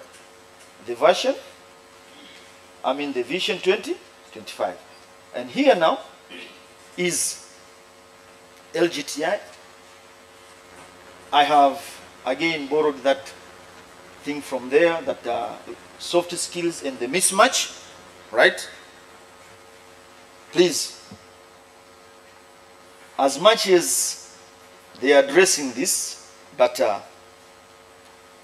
they are good. They are good news around that, because the majority of you who graduates from here are absorbed in the labor market, right? So that gap is being filled.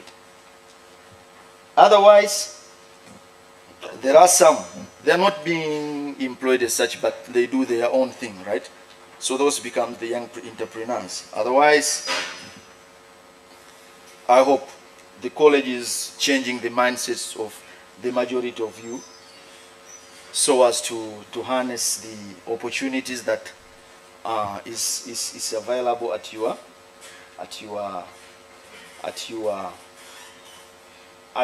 localities. Otherwise, there are some positives also, because now, as much as there are challenges, but I would say there is a great improvement of the LGA employees, right? You cannot compare how LGAs operates now as how it used to operate 5-10 years ago. For me, that's I give credit to LGTI, because a number of workforce, not necessarily as wakurugenzis, but the ward executive, the mitaa, the what, right? They come from here, you know the principles, and from here you go there, practice the best principles, so that we transform the feelings, right? And the general conduct of the. Then one will be witness to this nowadays. What we call miradi ya kujitolea, nadhani hatutumii nguvu sana kutangaza ama kulazimisha watu wakajitolea, right? Watu wakielewa tu, yani with the right strategy, with the right explanation, watu wanajitoa, wanafanya kazi. Sawa. Hiyo hapo hatuwezi kuwapa watu wengine credit zaidi ya local government, kwa sababu ndio wanaotoa wale watu wa kada ya chini kabisa, na ndio hao wanaofanya hayo majukumu. Otherwise, sawa, bado tuna unqualified opinions huko, lakini to the greatest extent tumeimprove. Sawa? Tumeimprove kwa sababu gani? Wale watu chini kule ambao zamani sijui mapato na matumizi, ukitamka tu hilo neno ni umezua vita. Sawa? Alitakiwa yani mtu asisikie. Nowadays wale watendaji kule nini wanaandaa haya mambo yanafanyika. Sawa?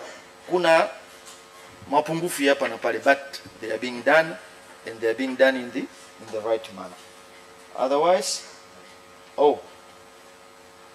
again, I'm looking forward to this. Why I've brought this one into this equation is because everything that we say here, at the end of the day, the quantum equation must be included, right? The money element. So where do we get the money? We have the starting point, the local government loans body. It only needs to be transformed or to be made in such a way that it works for the graduates from Hombolo or the Vikundi, Vibindo, what from there, right? Something of that nature. Otherwise, I'm done. Thank you very much.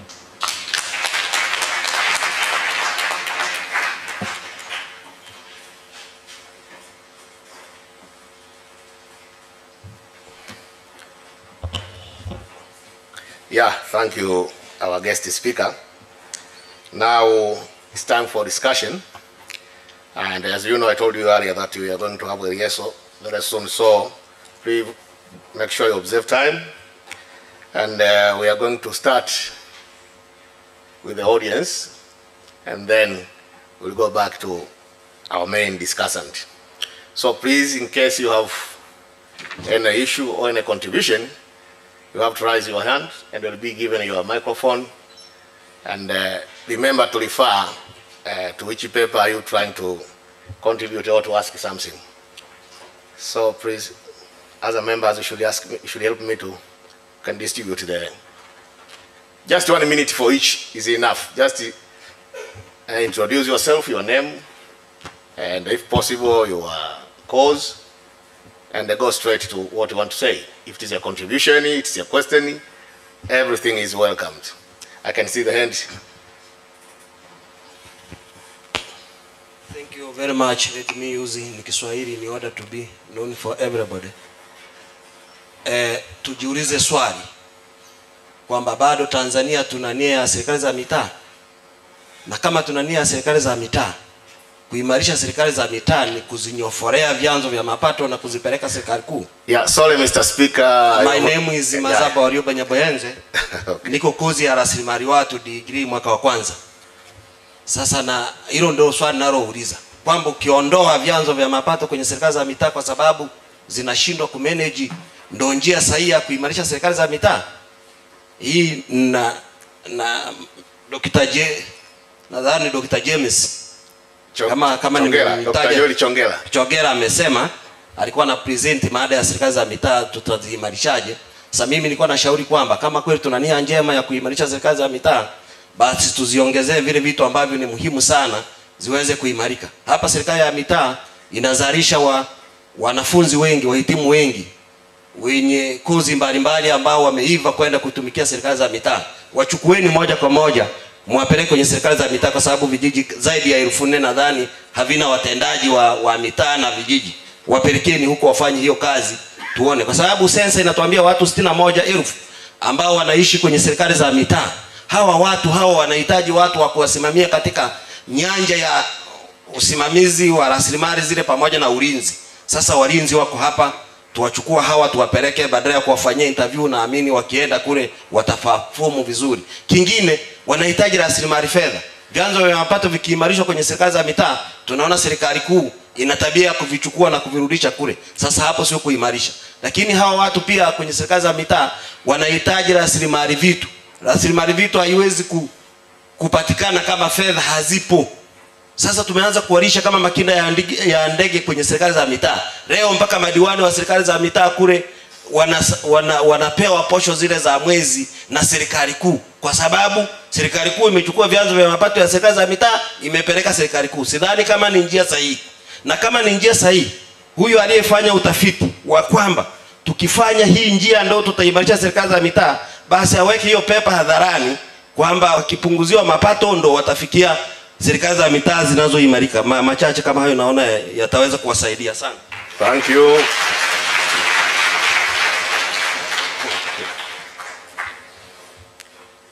Yeah, remember to introduce yourself and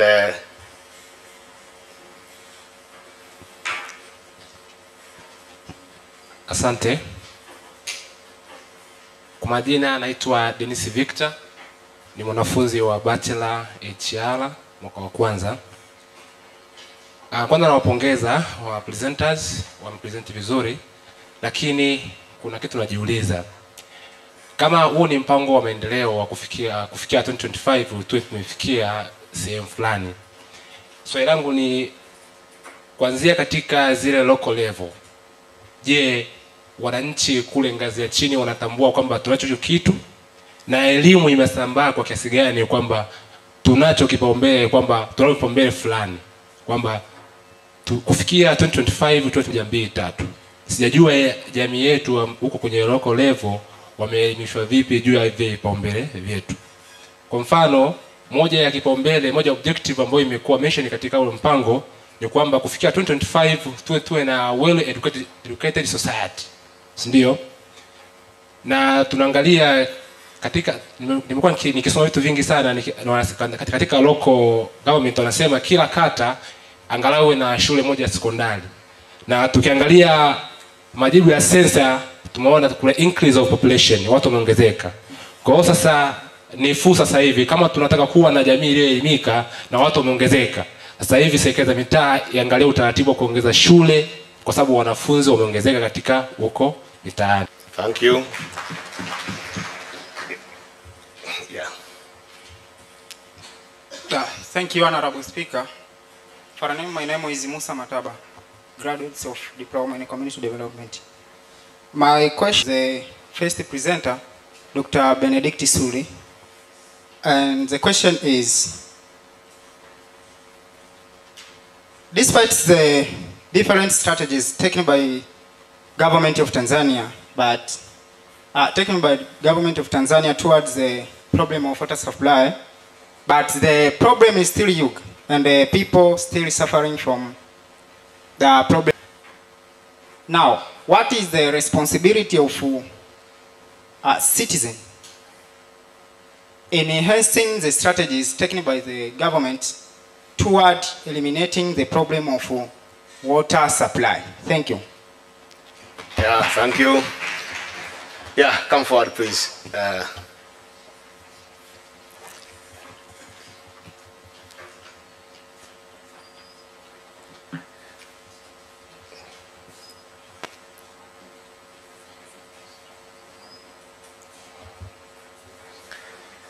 Introduce yourself and a bit brief. Yeah, thank you. Na mimi naomba nitumie Kiswahili Ninaitwa Fuadi Mwasiposia. Ninasoma degree mwaka wa pili kozi ya utawala wa serikali za mitaa. Mimi kimsingi niseme nimefuatilia vizuri kwa wasemaji wote. Lakini nia kubwa imegawanywa tu hiyo dira ya maendeleo kwenye maeneo hayo waliyowasilisha. Lakini wote tunataka kuachieve yale malengo matano yaliyotajwa. Tukiangalia kwenye maji, utawala bora, masuala ya viwanda, lakini mwingine amesema juu ya usalama wa chakula na mambo mengine. Sisi kama serikali za mitaa, mimi nataka tujipe moyo, niseme tumefanya. Kazi zimefanyika. Na tukitaka kusema juu ya hilo tuangalie yale mambo ya kawaida.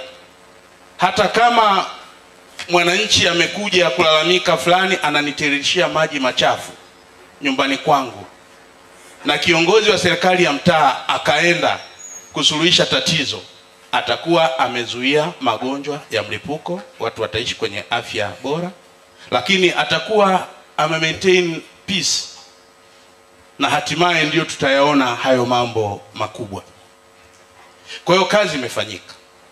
Huku kwenye viwanda, hawa community development officers wanajitahidi sana kwenye kazi hiyo, kuhamasisha vikundi vidogo vidogo vinavyopata mikopo, kwa kushirikiana pia na mradi wa TASAF. Wako watu wanaanzisha miradi ya ususi, lakini baadaye ndio wanakuwa wakubwa. Shida moja ambayo ninaiona mimi, ambayo nitaisema leo, sisi wakati katibu mkuu kiongozi mpya ameingia, alisema anataka kuona tunakuwa na coordinated government. Lakini leo hii sisi tuna mtu wa TFS hajui serikali za mitaa zinafanya nini. Kwa hiyo akienda kule anadhani yeye anaweza kulinda misitu peke yake, na asijue kule ataishirikishaje jamii. Tunaye police kata. Kwani tukisema kwa mwaka tuchukue hata watu 200 waliotoka chuo cha serikali za mitaa, tuwapeleke JKT, baadaye waende police purposely, ili tupate mapolice kata wanaojua nini serikali za mitaa angalau kidogo, wakafanye kule kazi ya community policing wakiwa vizuri, tutakuwa tumepoteza nini? Vivyo hivyo kwenye maeneo mengine ya maeneo yanayozunguka hifadhi za taifa, wale wanaofanya kazi na vijiji ambao watakuwa wana elimu ambayo angalau inaeleweka na wanaweza kushirikiana na serikali za mitaa. Mwisho, tunataka kizazi kilichoelimika. Tumejenga shule za sekondari kila kata. Tumepata fedha za COVID. Madarasa tumeanza kuharibu. Shule isajiliwa kwa vyumba 16. Saizi ina vyumba 20 na wanaongeza. Msimamizi ni mkuu wa shule mmoja. Tutapata wapi elimu bora? Wakati taratibu zipo, shule inatakiwa isajiliwe kwa mikondo mingapi na isimamiweje? Lakini maeneo mengine wana attempt kubadilisha shule za msingi kwa sababu wamepata fedha za madarasa. Sasa kama tunataka kufikia dira ya maendeleo, ni lazima tutekeleze vile vipaumbele kwa nidhamu. Sio kila mtu anaamka leo yuko tayari kuharibu taratibu, lakini anafikiri ndio tutaachieve kwa haraka. Asante sana. Thank you. Yeah, you can provide. My name is Selemani Daudi, a student of bachelor degree second year, bachelor degree of local government. My question goes to the presenter number 2, Mr. Legayam. I have seen some challenges that the vision is facing, but the same challenge, those challenges are the same that the two visions went through. The first vision of Tanzania, it was to get independence and the sovereignty of the state. Also, we had the second vision that was advocated by the philosophy of socialism and the self-reliance. But the same impediment that lead the Tanzania to abandon those two visions are the same impediment facing the current visions. So do we really realize the current vision? And what are the contingency plans that the government should take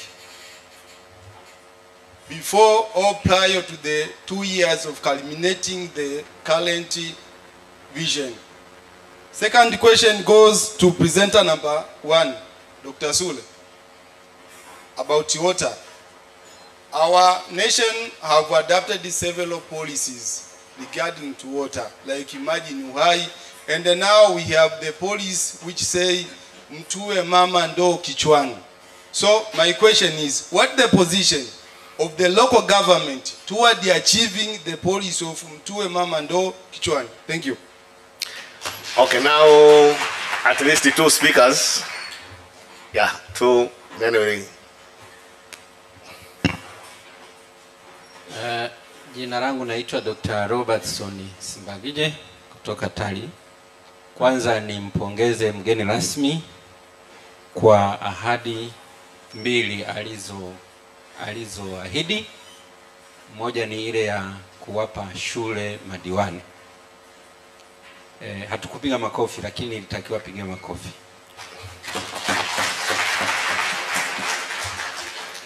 Ya pili ni ile ya maafisa utumishi kutenda mambo yasiyotarajiwa na ambayo baadaye yanasahihishwa na maafisa utumishi wenzao. Hili liliko kwenye taasisi nyingi, sio halmashauri tu, kwamba maafisa utumishi mpaka unajiuliza wamesomea maendeleo ya maslahi ya watumishi au wamesomea kudidimiza watumishi. Kwa hiyo kama kutakuwa na mkutano huo wa hao watumishi, basi ije ifikiriwe nia yao hasa ya kusomea human resource management ni nini hasa. Ni kuendeleza binadamu kama resources au ni kudidimiza binadamu kama resources? Tumeiona kwenye mambo ya nyongeza za mishahara, kupandishwa vyeo, kuhamishwa, yani wafanyakazi wako at war na maafisa utumishi nchi nzima. Kwa hiyo hilo mheshimiwa naomba nikupongeze. Nirudi kwa presenter aliyesema kwamba halmashauri zinanyang'anywa watumishi. Hatuhitaji kufikiria na kufanya utafiti kwa nini watu wanahama halmashauri, kwa sababu tangazo lilitolewa na serikali kuu kwamba hakuna kuajiri, kwamba mwajiri yeyote anayetaka kuajiri atafute sehemu nyingine within the employees. Wakati tuna maelfu na maelfu ya vijana kama hawa wanamaliza vyuo kila mwaka kwa kubana budget au kwa maslahi ya nani hatujui, ni wafadhili walisema au nini hatujui, lakini of surprise tukaambiwa kwamba uruhusiwi kuajiri. Haya, mwajiri afanye nini na watu wanaendelea kustaafu na wengine wanaendelea kufa? Kwa watu wakatangaziwa kwa maana anayetaka kazi, anataka wafanyakazi ahamishe kutoka wizara yoyote, sekta yoyote. Sasa wafanyakazi sisi we look for greener pasture. Hawa wanaosoma they also look for greener pasture. Kwa hiyo hilo jambo badala ya kufanya utafiti, mheshimiwa mgeni rasmi, unatoka kwenye ngazi inayohusika, hilo tangazo bila kutenguliwa kwamba hakuna mwajiriwa anayeajiriwa mara mbili. Watu wataendelea kuchukua watu halmashauri za wilaya kwa sababu wako kwenye remote. Wakiwa kwenye remote, wakiambiwa wanahamia mjini, hata kama mshahara ni mdogo kuliko wa halmashauri, watakwenda kwa sababu itawapa opportunity ya kufanya kazi zingine za kuwaingizia hata kama ile kazi ina mshahara mdogo. Kwa hiyo hayo ndio mchango wangu na naomba kuwashukuru kwa wote walio present na meza kuu yote. Asanteni. Thank you. Now the last contribution. Yeah, I think.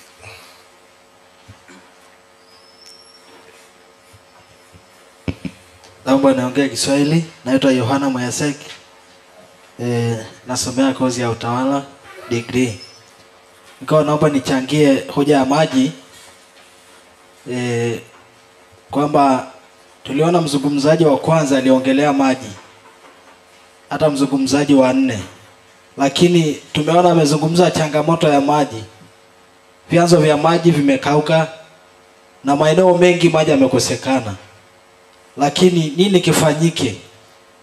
Nishauri kwamba ili tuweze kuondokana na tatizo la maji, kwanza serikali kuu iipe serikali za mitaa nguvu ili iweze kuchimbwa visima virefu vya maji, kwa sababu kama mvua inakosekana basi viwepo na visima virefu vya kuhifadhia maji, ili tatizo la maji tuweze kupunguza kwa asilimia kubwa. Lakini serikali kuu iipe serikali za mitaa uwezo wa kuweza kusaidiana na wananchi kuchimba visima virefu vya maji ili kupunguza tatizo la maji, badala ya kutegemea mabwawa ambayo kwa wakati mwingine anaweza akakauka au maji yakakosekana kabisa. Asante. Okay, thank you. Now we give a special opportunity to a female, and a female who think that he want to say something, because we want to be gender sensitive. None. Okay. Now let us continue with our okay. Thank you. My name is Mariam. I'm staff here. My question is directed to Dr. Kongola. You said that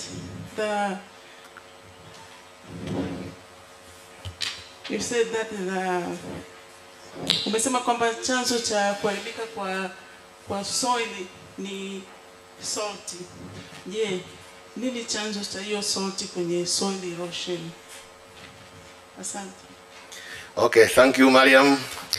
Now, let me allow the presenters to respond to some of your... Oh, Madam, you want to say something? Okay.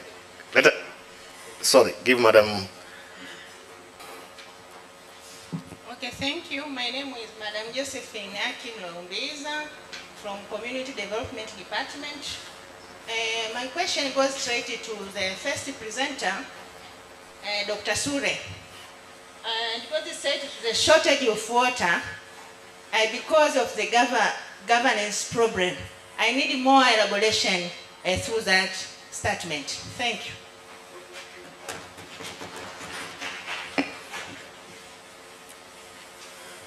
Okay, thank you. Now, I allow responses from presenters.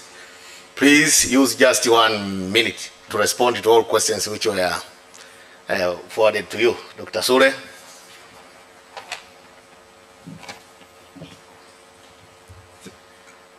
Hello, thank you. Yes, the first question was, despite the government has put different strategies to improve water service, but the problem still exists. So the question was, what is the responsibility of the citizens? I think in my presentation I've said something very important, that the government have been constructing a new water points year after year.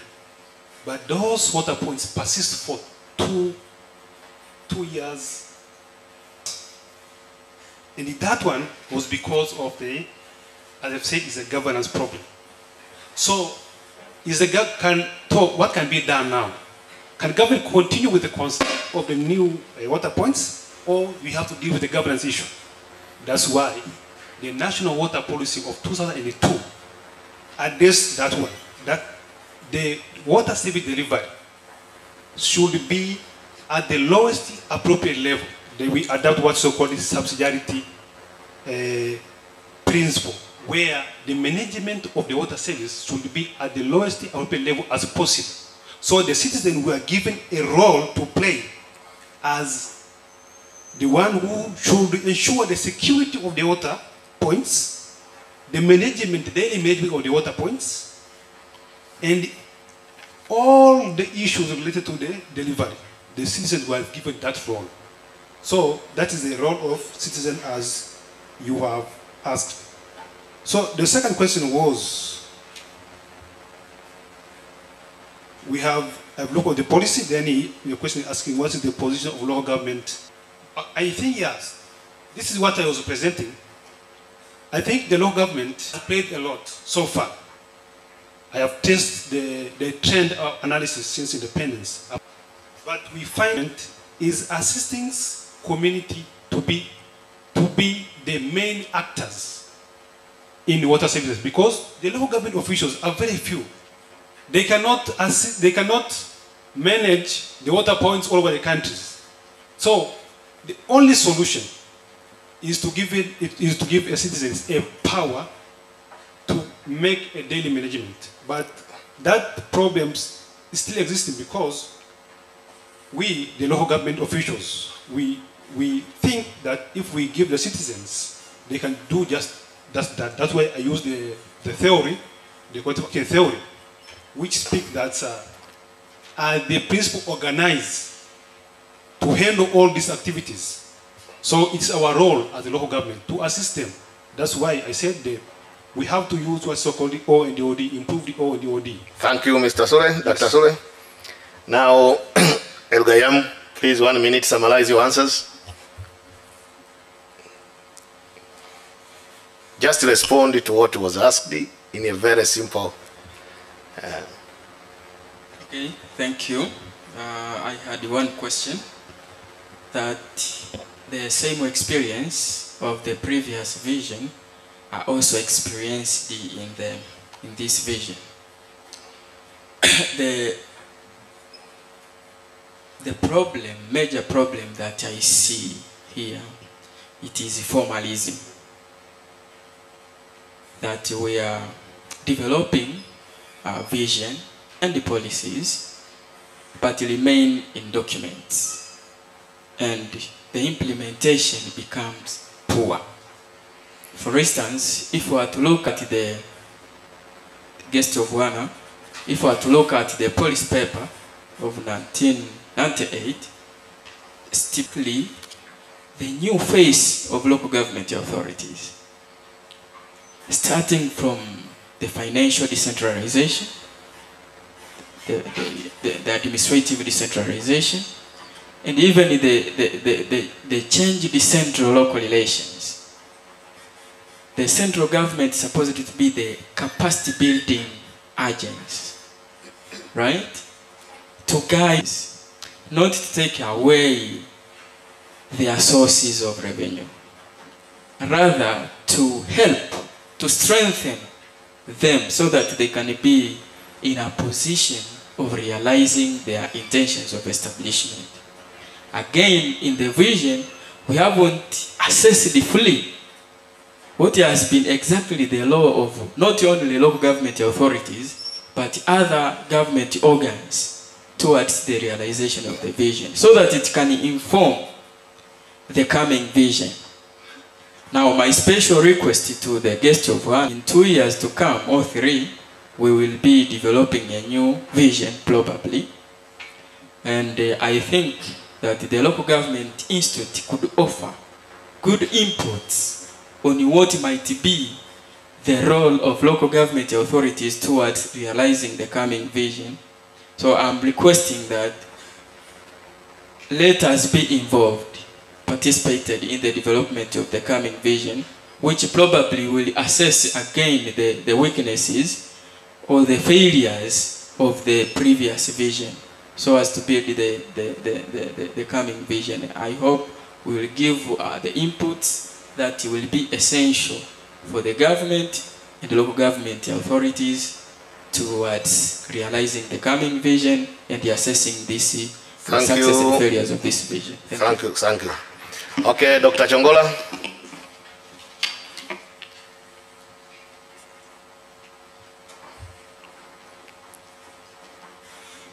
Thank you so much, MC. Actually, to me, there was no any question, but there were contributions and then comments and suggestions. And then maybe to Fuad mentioned that a lot has been done by the GAs in terms of industrialization.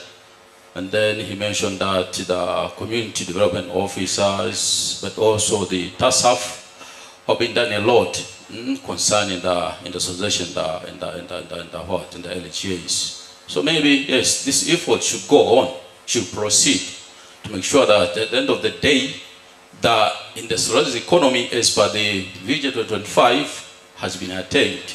So thank you so much. Thank you. Now, Dr. Kongola from Tari.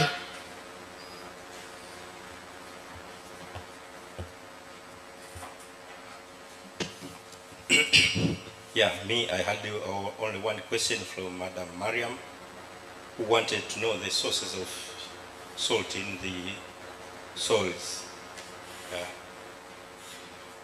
According to geological point of view, the soil genesis is coming from the weathering of parent rock.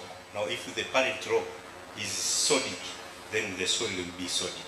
So if it has salt, therefore the soil will be soil affected. Otherwise, there is another way of introducing salt to the soil through irrigation water. But there is mitigation options. You can use gypsum powder. You apply gypsum powder and then you make trenches. The gypsum will combine with the sodium to make sodium bicarbonate, which is soluble, and it will drain through the trenches. Also, we wanted to know the sources of erosion. The erosion can be contributed to poor cultural practices, like deforestation, but also zero tillage. Most of the raindrops will go to the road as runoff instead of infiltration and being used by the plant for its growth and development. Yeah, thank you, Dr. Kongola. I think, Mariam, you have understood it very clearly.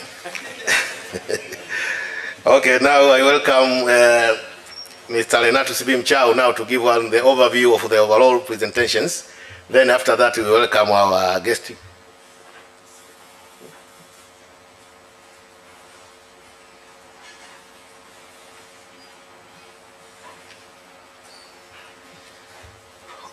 So after Mr. Renato Sibim Chao, now we welcome guest of honor now to summarize and probably to respond to some of the questions which some of you directed to him. Welcome, sir. Good afternoon to you all. Maybe for the sake of making me comfortable with this presentation, do you allow me to use Swahili language? Yeah. We used to work with local peoples, and if we work with local peoples, mostly we don't use the English language. So if I use the English language, Swahili language, maybe I'll be comfortable in this presentation. Thank you. Thank you. Maybe kuna mambo mengi sana mazuri yameongelewa hapa na mimi kama nafanya kazi local government, mimi ni mkurugenzi mtendaji wa halmashauri ya wilaya ya Rungwe, na yupo mmoja wapo hapa alisema kabisa, akasema kuna vitu vingi sana ambavyo vinaendelea kufanyika katika maeneo yetu. Ni kweli na lazima kwa namna moja ama nyingine tujipongeze katika haya. Ni hatua kubwa, asiyeona hataki kuona, lakini ukitembea hata macho yanaona. Utakataa kusema, lakini ukweli uko wazi. Wakati vision inaanza, kulikuwa na hatua tofauti tofauti. Kulikuwa na plans ambazo zilikuwa almost kama 3 na nyingine tunaendelea kuimplement. Wakati inaanza plans ya kwanza ile ya poverty reduction strategy ya mwaka 2003, wakati imekuja kuwa evaluated, moja wapo eneo ambalo lilokana kama lina weakness ilikuwa ni wapi tunapata resources kwenda kutekeleza activities ambazo tumeplan kwamba ikifika 2025 tutakwenda kuachieve. Na ukiangalia ndio yakaja mambo mengi. Tukaanza kutafuta fedha, ni namna gani tunaweza ku access fedha kwa ajili ya kutengeneza barabara zetu, namna gani tunaweza kupata fedha kwa ajili ya kuanzisha miradi ya maji na vitu kama hivyo. Tukafikia hatua zikatungwa sheria, tukaanza kupata fedha kwenye mapato yatokanayo na mafuta, tukaanza kupata fedha kwenye mapato mengine kutokana na sheria zile. Leo hii ukienda jiji kama Dar es Salaam, ukija jiji kama Dodoma, ukienda jiji kama Mwanza, ukienda na maeneo mengine na hata kwenye miji midogo ndio tunashuhudia leo.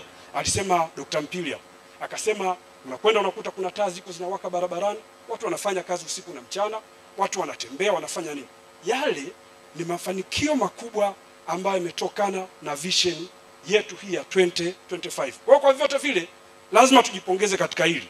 Lakini kwenye huduma za afya, kwa mfano kwenye eneo la local government ambako sisi tunafanya kazi, mwaka 2010 ukijaribu kuangalia kwa mfano kwenye pass rate zile zilikuwa tulikuwa tuko kwenye 50%. Lakini ukienda leo tunaongelea above 90%. Shule zimejengwa. Kulikuwa na programu ya kila kata kuwa na shule. Kuna kata ambazo inawezekana leo hazina shule, lakini labda imetokana na kutokuwa na maeneo, zikiwa ni kata za mjini na sehemu nyingine kama hizo, lakini mostly kata karibia zote zinajengwa shule. Ni juzi tu tumeona zimetolewa billions of money, zimejengwa shule maalum kubwa kila halmashauri, zaidi ya milioni 470 tumepokea, zimekamilika. Tunategemea shule hizi by January zitaenda nyingi kwanza kufunguliwa. Lakini kwa mtu ambaye alifuka sehemu kama Hombogo those days, sio? Hii ni sehemu moja hapa ambayo tunaweza tukajivunia mafanikio. Chuo hakikuwa hivi. Lakini leo the way tunavyoona chuo hiki, nilikuwa nauliza takwimu za wanafunzi leo kwa ngapi? Naambiwa kwa zaidi ya 7,000. Lakini mipango ya chuo wanataka kuanzisha branches nyingine sehemu nyingine. Hii inakwenda kuzalisha wataalamu ambao watakuja kwenye maeneo yetu, watasaidia kuona kwamba yale ambayo tumelenga tuna implement. Hoja za ukaguzi zinapungua, hazipungui kwa sababu tu kwamba labda hamna mabadiliko, no. Kwa sababu tayari tuna competitive staff ambao tayari wanaajiriwa katika local government, wanakuja wanatusaidia kuhakikisha kwamba hoja za ukaguzi zinapungua. Mwaka jana katibu mkuu amesema hapa mgeni rasmi kwamba kipindi cha nyuma ilikuwa ni kawaida kuona hati chafu zinatoka 30-40 kwenye halmashauri. Lakini leo unaweza kukuta halmashauri ni 1 au 2 zimetokea hati chafu.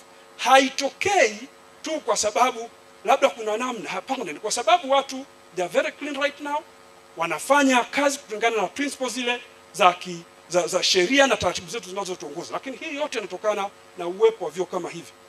Tumeona waheshimiwa madiwani wanakuja hapa na katibu mkuu ameelekeza pia. Baadhi ya madiwani wetu wanakuja wanapata mafunzo kwenye maeneo yetu. Kwenye eneo moja hapa ambalo kuwa tunapata changamoto sana kwenye eneo la local government ni pamoja na namna ya kumanage hizi local government. Mkurugenzi unawezekana ukawa una elimu ya kutosha. Unaweza ukawa na wataalamu wana elimu ya kutosha. Lakini at the end kwenye mfumo wa local government ulivyo, anayekuja kufanya maamuzi ya mwisho ni mheshimiwa diwani, ni mheshimiwa mbunge.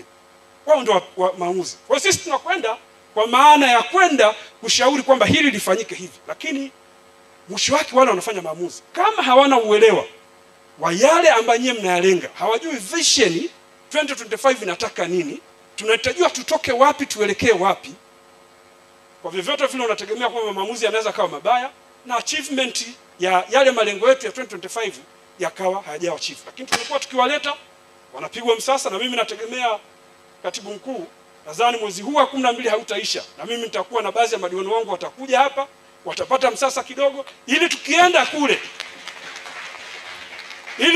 angalau hawatakuwa wamepata elimu ile kubwa ya kiwango hicho, lakini kuna lugha mtakuwa mnaongea, itakuwa ni rahisi kuelewana.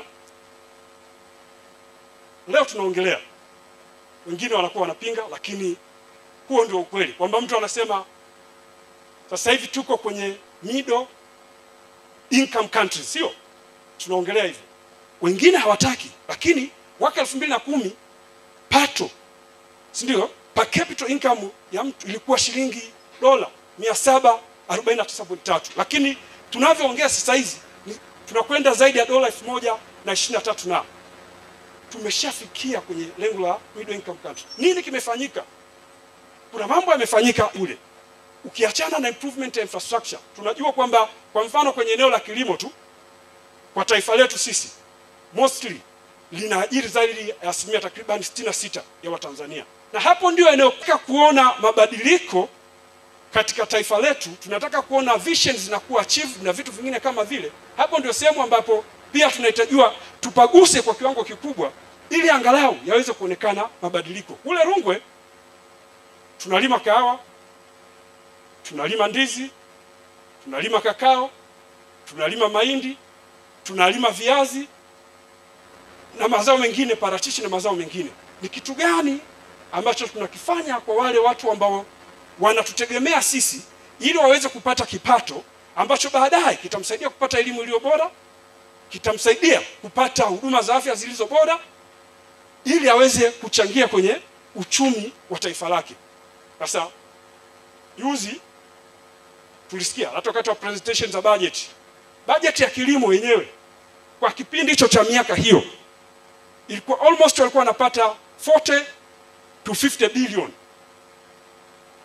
Lakini ukiangalia contribution ya sekta ya kilimo kwenye pato la taifa letu almost 23%, robo sio ya pato la nchi. Sasa unakwenda kuipa kama bilioni 50 ukitegemea huone mabadiliko, huwezi kurealize. Lakini tumeona juzi wakati budget inatangazwa almost sekta ya kilimo imekwenda imeongezewa fedha, tumeenda almost kwenye bilioni 300 kuendelea. Nini kinakwenda kufanyika? Tumeanza kuona ruzuku zinatolewa za mbolea ambayo ilikuwa ni changamoto kubwa. Mfuko ulikuwa unanunuliwa shilingi 70,000, ulikuwa umefikia hatua mwananchi inabidi akanunue kwa shilingi 140,000, 110,000. Fedha nyingi. Akiangalia akipima kwamba nitaweka mbolea kiasi gani nizalishe, alafu kiasi nitakachokuja kupata anaona kwamba ni bora niache. Ukishaacha vile production inashuka, maana yake utegemei income kwa mtu kuongezeka. Mheshimiwa Rais akasema pana, akasema twende tuwape ruzuku hawa watu ili waweze kuongeza uzalishaji. Tumeweza kupata ruzuku. Ukienda kwenye maeneo yetu sasa hivi watu wanalima, tunawapa elimu, tunawasaidia. Lengo letu ni kuona production inaongezeka. Lakini tumeona pia ikielekezwa kwamba sasa hivi tunaenda kuwa na miradi mikubwa ya umwagiliaji kwenye sekta ya kilimo. Tunategemea production itaongezeka. Challenge kubwa ambayo sisi tunabaki nayo ni kuassure quality ya kile kinachokwenda kuzalishwa ili kiweze kukompeti katika market za ndani na nje. Lakini tutegemee kuona kwamba sasa tunatafuta masoko ya kutosha kwa watu wetu, kwa ile production ambayo inazalishwa basi iweze kumfaidisha huyu mkulima, lakini huyu Mtanzania ambaye amejiengage. Kwenye huduma za afya, ukienda kwenye vijiji vyetu, ukienda kwenye maeneo yetu, kwa mfano kwa miaka takriban 10 kabla tulikuwa na wastani wa hospitali ambazo zilikuwa zipo kabla ya programu ya kwanza kuendeleza hospitali, kulikuwa na almost kama hospitali 77. Lakini ukienda leo kwenye kipindi cha miaka 10 hii almost tumejenga zaidi ya hospitali 100. Nini maana yake? Unasogeza huduma za afya karibu kwa wananchi, kwa maeneo wale ambao walikuwa hawana hospitali. Lakini vimejengwa vituo vya afya, majengo ya dharura yamejengwa. Tulikuwa na zahanati 4127. Lakini ukijaribu kufuatilia sasa hivi, nilikuwa nafuatilia takwimu, takriban zahanati zimejengwa 5295. Kwa hiyo utaona kwamba kuna achievement kubwa ambazo zinaenda kufanyika kwenye sekta mbalimbali kwenye maeneo yetu. Labda kubwa tu tuendelee kuona namna ya kutoa elimu kwa watu wetu ambao tuko nao. Sisi tuko hapa wengi labda watakuwa tunauelewa kutosha, lakini wale wananchi ambao sasa tuko nao na wao wanashiriki vipi katika kuchangia hii vision ili iweze kutekelezeka ipasavyo. Kwa hiyo Mheshimiwa mgeni rasmi, kwenye local government tuko tayari, tutaendelea kuweka nguvu, tuko tayari kushirikiana na LGTI na kuona kwamba yale ambayo sasa yanalengwa basi tuweze kuyafanya na hatimaye taifa letu liweze kutoka pale lipo na mafanikio ya Vision 2025 angalau tuweze kuyafikia kama ilivyokuwa milengwa. Baada ya kusema hayo, nashukuru sana kwa nafasi hii.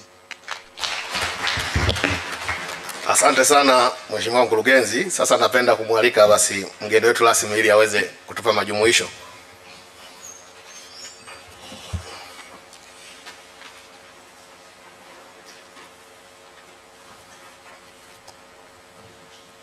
Nakushukuru sana MC, mkuu wa chuo pamoja na wanataaluma. Nataka nizungumze maeneo machache tu, pengine labda tuongeze ufahamu. Neno la kwanza nitakalozungumza ni upelekaji wa madaraka kwenye serikali za mitaa, ambayo imezungumzwa kwa kiwango kikubwa sana. Kulingana na policy paper, nilikuwa mshiriki wake kwa policy paper mimi. Kisumbe anafahamu. pia nilikuwa mshiriki wa uandaaji wa miundo mbalimbali ya utumishi kwenye regional secretariat pamoja na serikali za mitaa na ugatuaji wa watumishi kutoka kwenye wizara za kisekta kwetu serikali za mitaa. Nilikuwa ni miongoni ambao nilioshiriki hii kazi kwa muda fulani hivi. Nizungumzie labda tunapozungumzia kuziachia mamlaka serikali za mitaa zikusanye mapato yake, tujiulize nini jukumu la serikali kuu kiulinzi, kihuduma za jamii na kisiasa. Ni kweli tunataka tukaachia serikali za mitaa ya kusanya mapato. Niwapeni mfano mdogo tu. Halmashauri ya Manispaa ya Kigoma mapato yake kwa mwaka hayazidi bilioni 2. Lakini halmashauri ya wilaya Kilwa mapato yake kwa mwaka yanazidi bilioni 5. Ukimwachia kila mtu akusanye afanye anavyotaka, naye atakaanza kujenga barabara, naye atakaanza kujenga shule, naye atakatoa huduma za jamii. Kilwa atatoa huduma za jamii bora na nzuri zaidi kuliko Manispaa ya Kigoma. Maana serikali kuu inaregulate jambo hili.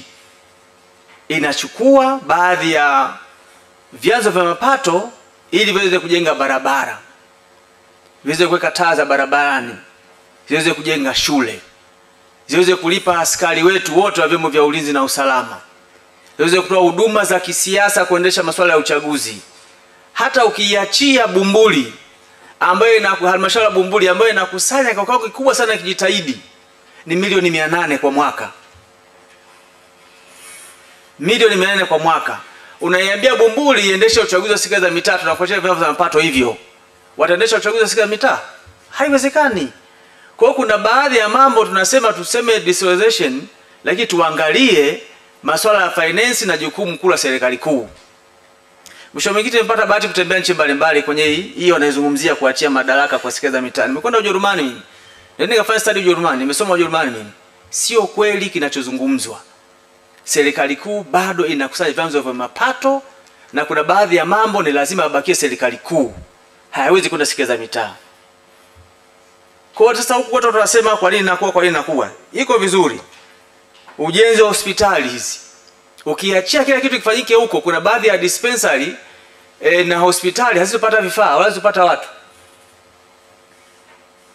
Ndio maana serikali kuu inasema baadhi ya vitu vije kwenye kapu, kwenye ile kapu tuanze kugawana sasa. Kwamba unapeleka huku kidogo, unapeleka kule kidogo. Ukisema uachie jiji la Dar es Salaam lishindane na halmashauri ya wilaya Kakonko, hakuna atakayefika. Kwa hiyo unachukua vitu fulani kutoka jiji la Dar es Salaam, unachukua vitu fulani kutoka jiji la Mwanza unapeleka Kakonko, angalau waweze wenyewe kuonekana ni sehemu ya lile eneo. Kinachotakiwa ni usimamizi tu ambao mheshimiwa wana kongamano na wasimamizi wengine. Tulichozungumzia watumishi kuhama kwenda state government sio kosa. Tunachosema ni sector ministries kuchukua kazi zinazoelekeza kwa serikali za mitaa kuzifanya wao from the central. Wizara ya Ardhi wameshindwa hivi sasa. Walichukua watumishi wao wote lakini migogoro ya ardhi imeongezeka. Sasa tuko kwenye mjadala wa kuzungumza warudishe kwetu sisi. Ndio maana nasema tujiulize chanzo ni nini? Wanachofanya mheshimiwa makamu mkuu wa chuo hapa ni kwamba wanataka kumaintain previous status quo. You work from the central government. Unafanya kazi kutoka Dodoma. Haiwezekani. Wizara ya Afya wamechukua regional hospital zote. Rasi ndio anasimamia hivi sasa. Tuwe kwa majadiliano nao wazirudishe. Ndio tunachozungumza hicho. Mtumishi kutafuta green pasture whatever anaweza akaenda wizara ya maliasili, anaweza akaenda wapi. Lakini la pili tunasisitiza sana wizara za kisekta. Kwa mfano watu hatari ni waombe, kuna extension officers wako kule. Ni kweli wanaishi maisha magumu, lakini fedha zote ziko pale. Wizara ya Kilimo wamekaa nazo pale, wizara ya Mifugo, lakini kuna extension officers ambao wanatekeleza majukumu ya sekta hiyo, hawapelekewi fedha zozote zile. Hatimaye mwisho wa mwaka fedha zinabaki. Sasa tumeambiwa wizara ya Kilimo kwa sasa majosho 500 nataka kuyajenga, ni lazima mwezi wa 12 walete fedha zote serikali za mitaa. Wasipozileta hatutasimamia utekelezaji wa shughuli zao hizo. Maana yake wakileta huku fedha utaleta na watu pia halikadhalika. Ndio hata tukizungumzia Mheshimiwa Mwenyekiti tuweze kuiona. Lakini lingine nitaka nizungumzie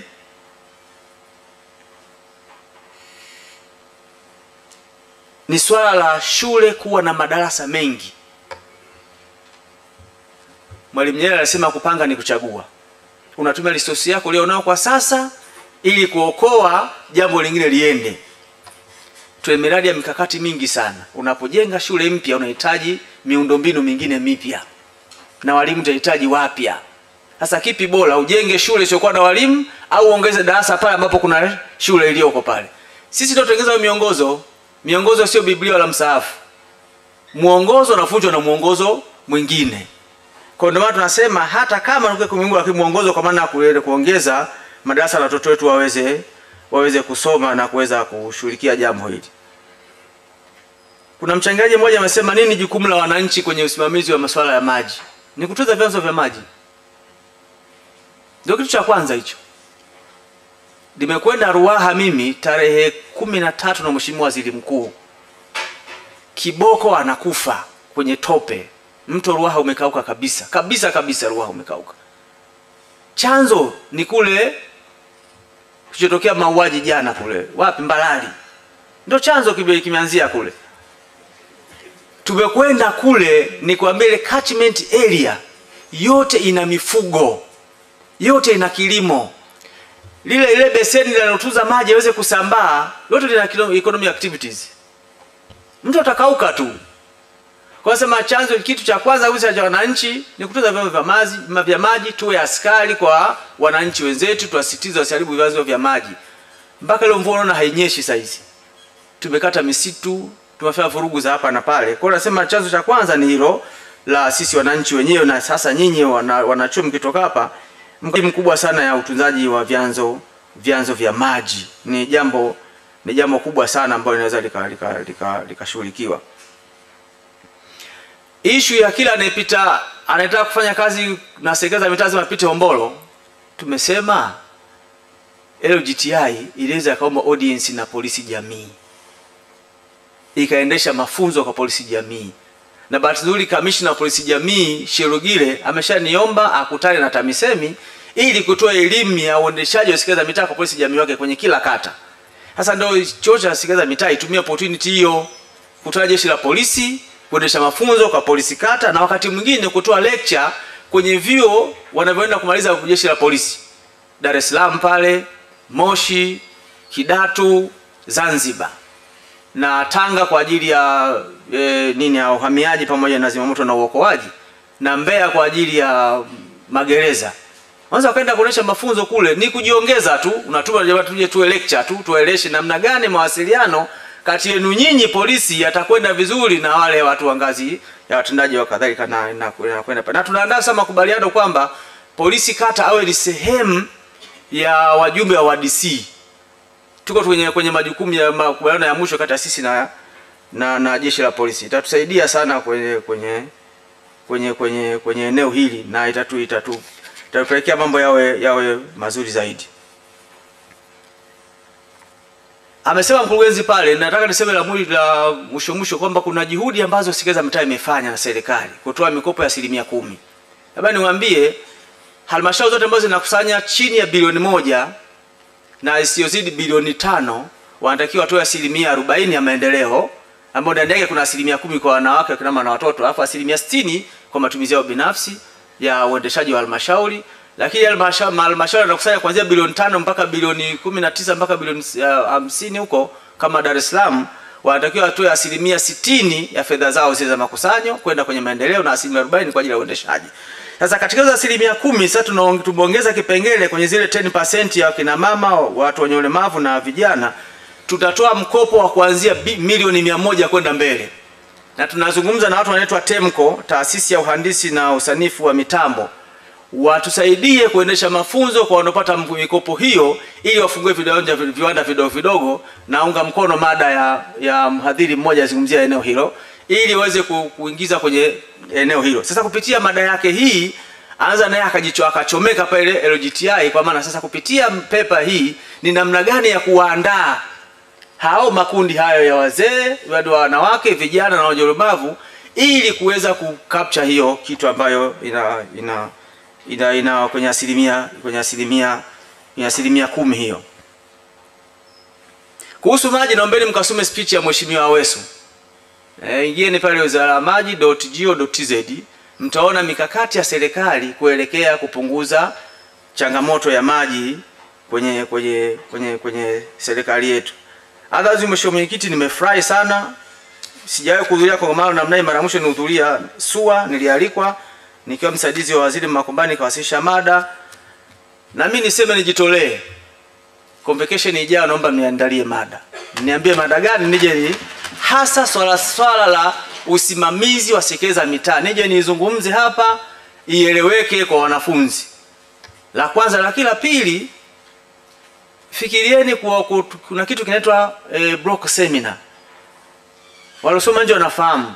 Nilitaalamu limoja tu la sekta za mitaa linakuja linapiga domo, tunatumia na wanafunzi wa mwaka wa mwisho wale.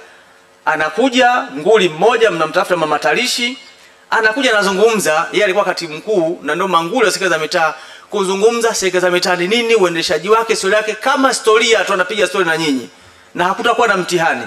Mzee ngafanya block seminar namna hiyo, ni mazungumzo ambayo yanakujenga wewe ukitoka hapa, namna kufaili mafaili na nini. Mimi ukiniita nitapiga domo nawe mpaka kesho kuhusu sekta za mitaa.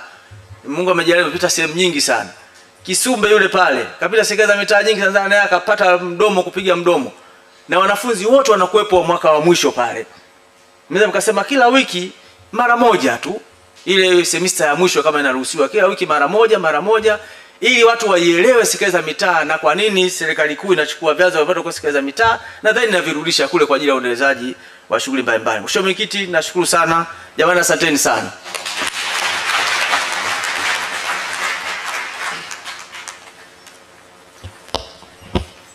Asante sana Mheshimiwa mgeni rasmi. Sasa ndugu wajumbe, tunakaribia kufika mwisho wa shughuli yetu. Zoezi linalofuata ni la uchaguzi. Lakini nataka tu niwahakikishie kwamba uchaguzi wetu uko rahisi sana kumchagua rais wa Convocation. Kwa hiyo sisi sio wanasiasa, Kwa hiyo tutamuita mhusika, atakuja mbele, atajitambulisha. Nafikiri tufuate ile system ya kibunge. Wanaosema ndio, si ndio? Au mnataka tuanze kugawa karatasi? Hiyo ndio safi ya kibunge, si ndio? Haya basi, katika nafasi ya urais hapa jina lililopendekezwa na wajumbe ni Bi Suma Mwampulo. Naomba Suma usogea hapa mbele ujitambulishe. Watu wakujue, hata wakisema ndio wajue wanasema ndio kwa nani. Karibu kwenye podium pale. Hiyo ni nafasi ya urais wa Convocation.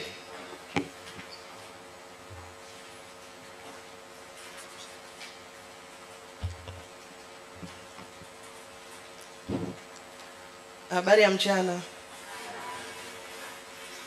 Nashukuru kwa nafasi hii. Mimi kwa majina nafahamika kama Madam Suma Mwampulo. Nilikuwa LGTI tangia 2018 na kwa sasa nagombea nafasi ya rais wa Convocation. Naomba kura zenu. Asanteni sana. Haya, tunaenda mtindo wa kibunge. Wanaosema ndio, semeni ndio. Wanaosema sio, ndio ameshinda. Kwa hiyo Madam Suma ni rais. Haya, nafasi ya makamu wa rais wa Convocation ni Bwana Rogers Lugaiamu. Naomba basi naye apite hapo mbele aweze kujitambulisha.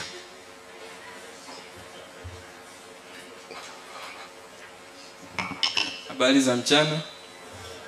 Mimi naitwa Rogers Lugaiamu na gombea nafasi ya makamu wa rais wa Convocation. Kwa hiyo naombeni kula zenu. Haya, wanaosema ndio, wanaosema sio, kimeeleweka, si ndio? Haya, inayofuata ni nafasi ya mweka hazina, ambaye huyu amechaguliwa ni mwanafunzi wetu, anaitwa Bwana Dennis Victor, naye namkaribisha ajitambulishe hapo mbele aweze kuomba kula zenu. Dennis Victor, please. Huyo ndio mtunza hazina wa kongamano letu.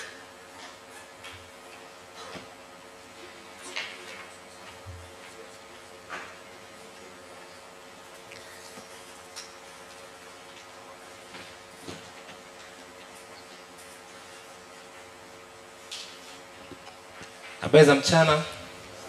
Naitwa Dennis Victor, ni mwanafunzi wa bachelor degree HR mwaka wa kwanza. Nimekuwa hapa chuoni toka 2018 na sasa hivi 2022 niko level 7. Nagombea nafasi ya treasurer, naomba kula zenu. Nawapendeni sana. Wanaosema ndio? Wanaosema sio? Kwa hiyo Dennis Victor ndio. Sasa nafasi inayofuata ni ya naibu katibu. Hapa kuna wagombea wawili. Kwa hiyo utaratibu tutautumia tofauti kidogo. Nitaomba wote wawili waje wajitambulishe. Tutaomba watoke nje, tutanyoosha mikono, si ndio? Nafikiri that is simple. Please. Jacqueline Daniel na bwana Justin Katabalo, njooni mjitambulishe, muombe kula, then mtatupisha ili watu wawe na uhuru wa kupiga kula.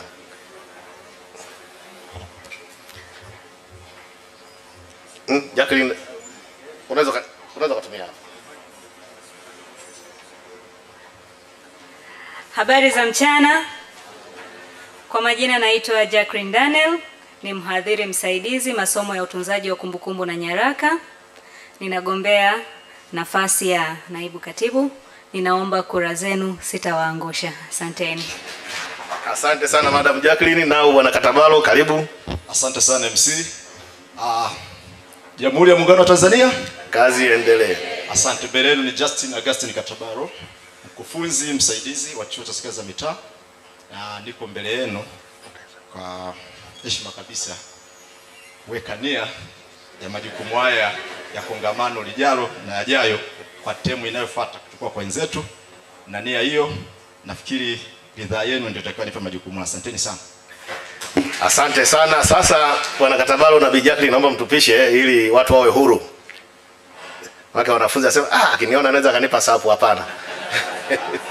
Haya, nitaomba madamu unisaidie kuhesabu kula. Sasa tunaanza na Katabalo. Wanaosema Katabalo hawe ndio naibu wetu, naomba mnyooshe mikono juu. Madam, naomba msaidie kuhesabu.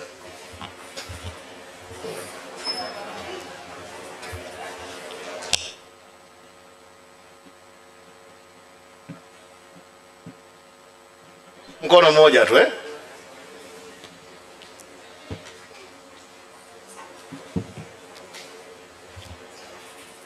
Nani wewe hesabu upande huo. Okay.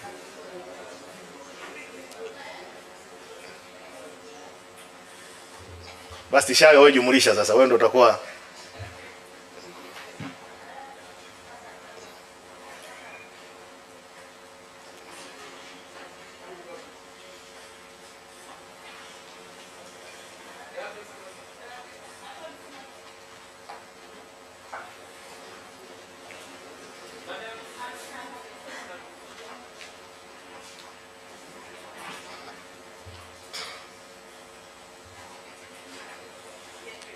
tayari. Haya, tunakuja sasa kwa Jacqueline Daniel.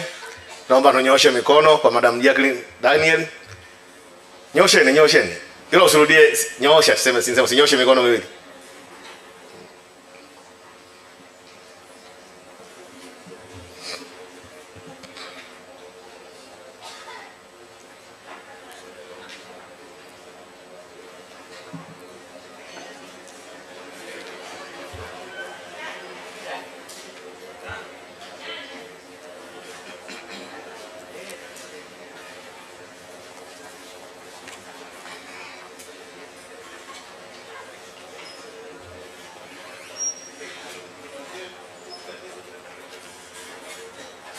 Basi mtu aliye nao hapo naomba waambie waingie. Hapo nimeelewa.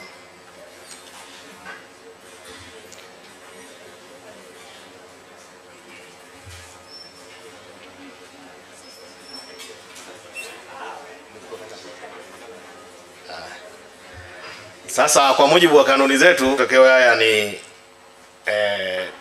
Dr. Msende kwa ni makamu mkuu wa chuo taaluma. Kwa hiyo hesabu iko hapa, naomba basi nimkaribishe aweze kututolea matokeo.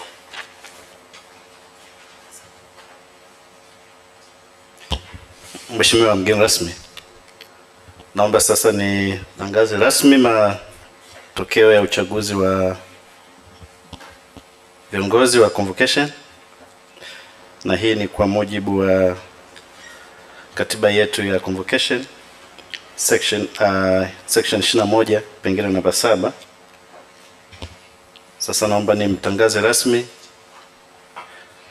Madam Suma Mwampulo kuwa rais wa Convocation. Lakini naomba nimtangaze ndugu Rogers Rugeyam kuwa ni makamu rais wa Convocation yetu. Naomba nimtangaze ndugu Victor kuwa ndio treasurer wetu wa Convocation. Na kwa ngazi ya deputy secretary, kwa kawaida secretary ni Biarak, mimi niliyosimama ndio katibu wa Convocation. Kwa lazima kuwe na msaidizi ambaye ni deputy secretary, na hao walikuwa wawili. Madam Jacqueline Daniel amepata kula 30 na Justin Katabaro amepata kula 137. Kwa hiyo kwa mamlaka na kutokana na katiba, ninaomba kumtangaza Justin Katabalo kuwa naibu katibu wa Convocation. Na tuwashukuru sana rais ambaye amepita, ana afya yake sio nzuri, anaumwa, Dr. Peter Mateso, lakini amewakilishwa na Dr. Tubii, daktari ambaye kesho atatunukiwa udaktari wake bahati mfungo hapo UDOM. Sasa alipokuwa na vali ile joho kidogo ni mvue, namwambia bwana hujawa rasmi, lakini nilipoona kesho tu anatunukiwa nikasema bwana tutakuwa tujavunja sana, unaweza kalivaa. Kwa nashukuru sana, hayo ndio matokeo yetu, na tunaomba MC sasa tuendelee na tukio la 3. Asante. Asante sana Daktari Msendekwa. Now, ladies and gentlemen, we are going to our awarding prizes to the best students. Sasa utaratibu utakuwa ni hivi kwamba ukiitwa utakuja mbele hapa, pita kulia, utashikana mkono na wageni wetu na kupewa zawadi yako, utaondokea kule. Kwa hiyo naomba kidogo tuwe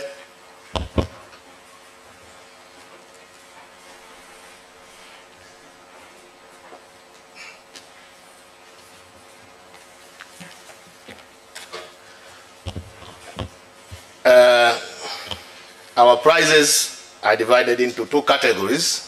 There are prizes coming from the institute and prizes coming from other stakeholders.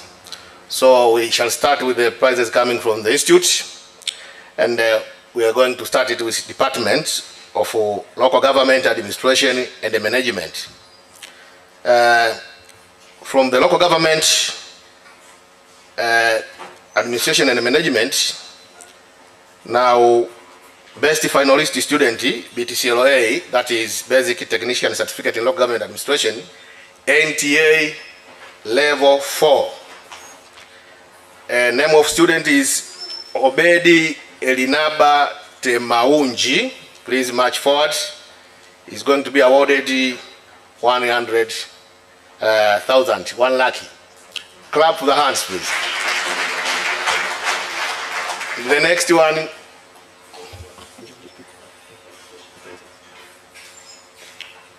Juma Abdallah, please. The second one is Juma Abdallah Nkulo, 75,000. Please, if Juma you are there, please march forward. We told you to sit at the front, Juma. The next one is Modesta Saidi Magumbo, also 75,000.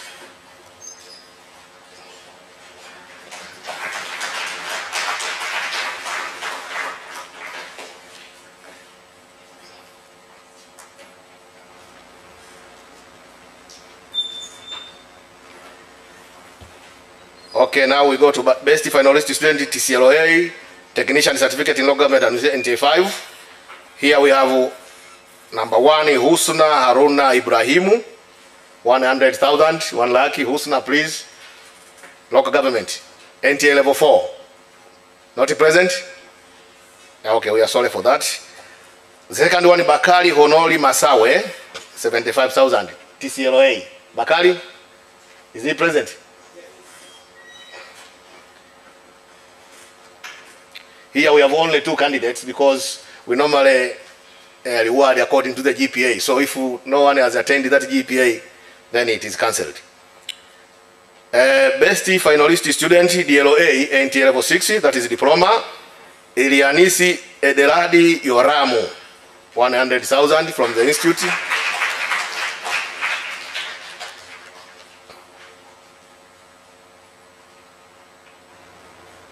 Followed by Aziza Ibrahimu, 75,000.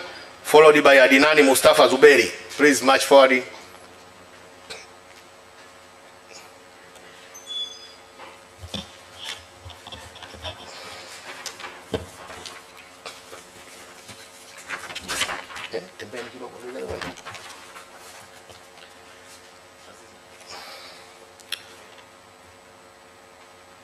Okay, continuing students, best student, bachelor degree in local government administration.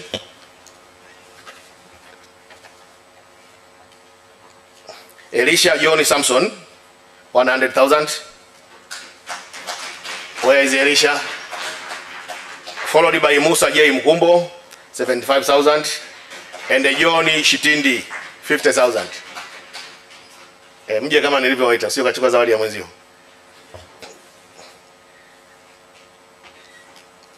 Best continuing student, bachelor degree in local government administration, second year. That was first year. Now NT level 7. George Lucas Makaranga, 100,000. Followed by Amani Kisabi Amani, and followed by Imani H. Moikambo. Makofi jamani, mbona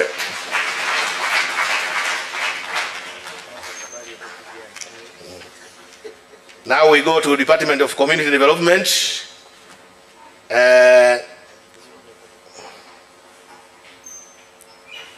Best student, TCCD.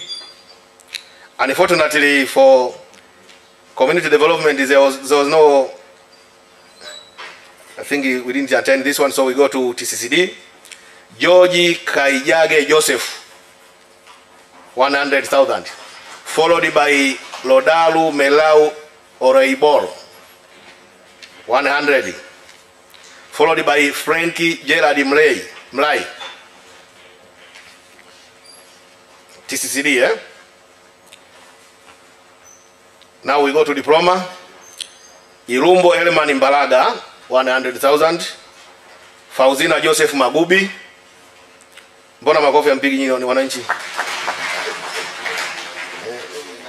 Bariki Mkatasa, 75,000.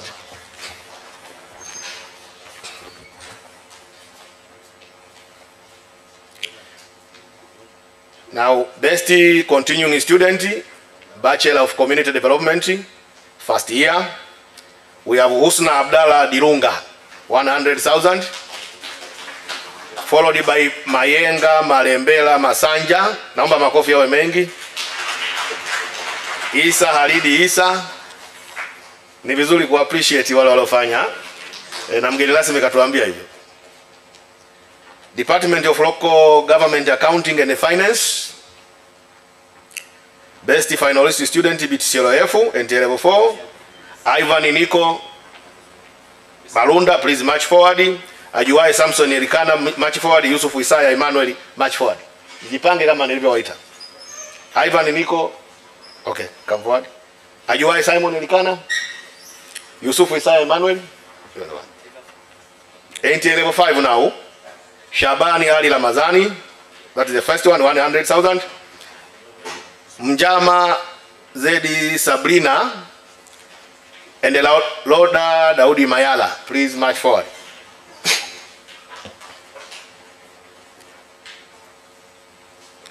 DLOF.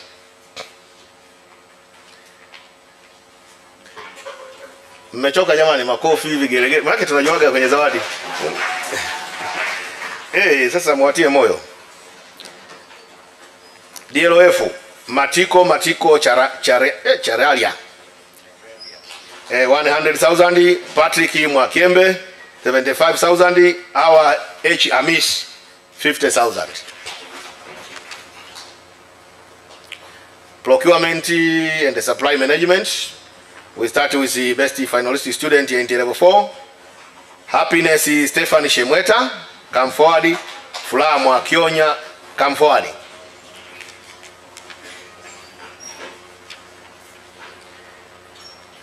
And the best finalist student is PCM NTA level 5. We have only one person. Donald Philemon Kwele. Please come forward 100,000. Manake wewe ndio peke yake ameweza kufikia hiyo GPA inayohitajika. Kwa msije mkashangaa. Best finalist student diploma in procurement supplies management. Nathaniel Madevi. Sawa ya Vahaye Semeni Adela Malanda. Samsoni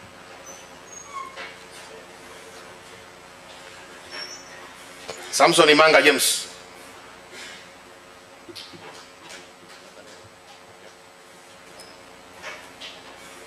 Now Department of Human Resource Management DHRM. Amina Ari Juma. Hayo sio makofi ndugu zanguni. Hebu tupige makofi. Victor Abeli Ulio, Amadi Hashimu Mareshi. DHRM.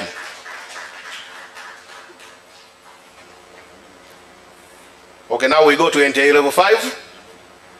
Mustafa Alkimu Waziri. Coletta B. Valentine. 75,000. DHRM NTA level 6. Hamidu Mustafa Abdalla. Valencia Wallace Laurent. Johnny D. Makunza 175.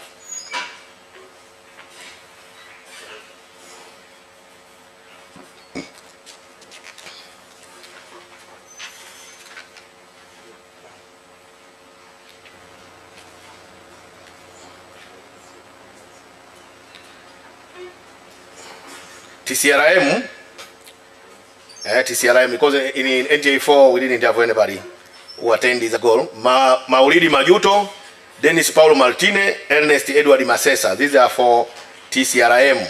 100,000, 100,000, and 75. Makofi.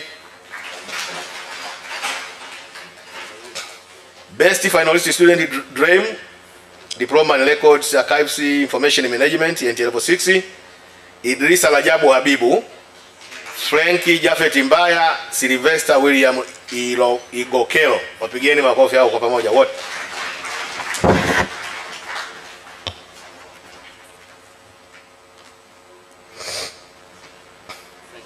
Now we are going to award for the best in overall course.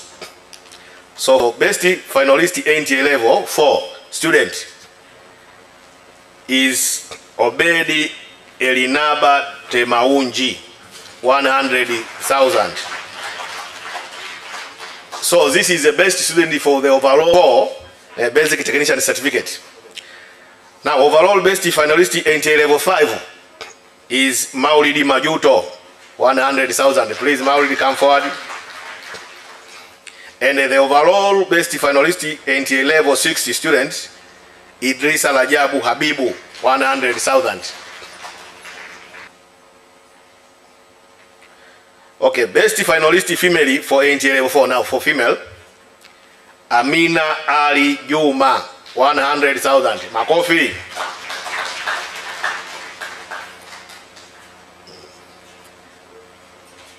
Best finalist female for NTA level 5 student. Husna Aluna Ibrahim, 100,000. Please Husna.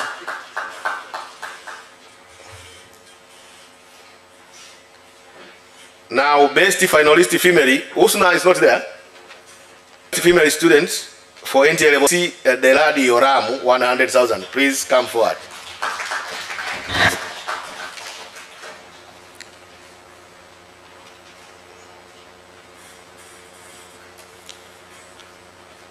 Now, we also have best finalist for male NTA level 4 students, This is Obedi Elinaba Temaunji, 100,000.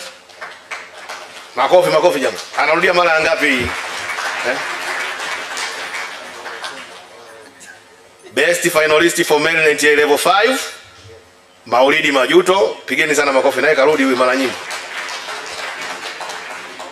And the best 6 Idrisa Rajabu Habibu. Please makofi yawe mengi.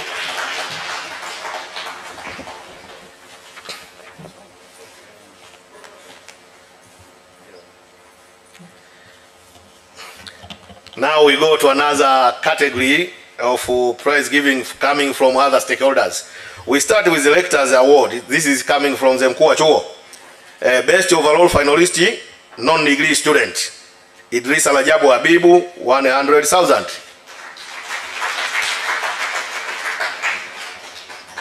Idrisa Mr. Matereke, it is called Matereke's Award. This goes for best student in public finance and taxation module TCLF 85 main and the DTC campus. It means this teacher is teaching in both areas. This is the Fao David Mganda, 50,000. Another one is the best student in financial accounting, TCLF level 6 main campus. Okay, this is coming. This is goes to Hawa H Amisi, 50,000. And the best student in repeating module DLOF level 6 main, Margaret 50,000. Now we go to Mr. Imori's award, best student in financial management module DLOF DPSM DHLM level 6 main, Margaret Constantine Isaac 50,000. Another one is coming from that we are struggling or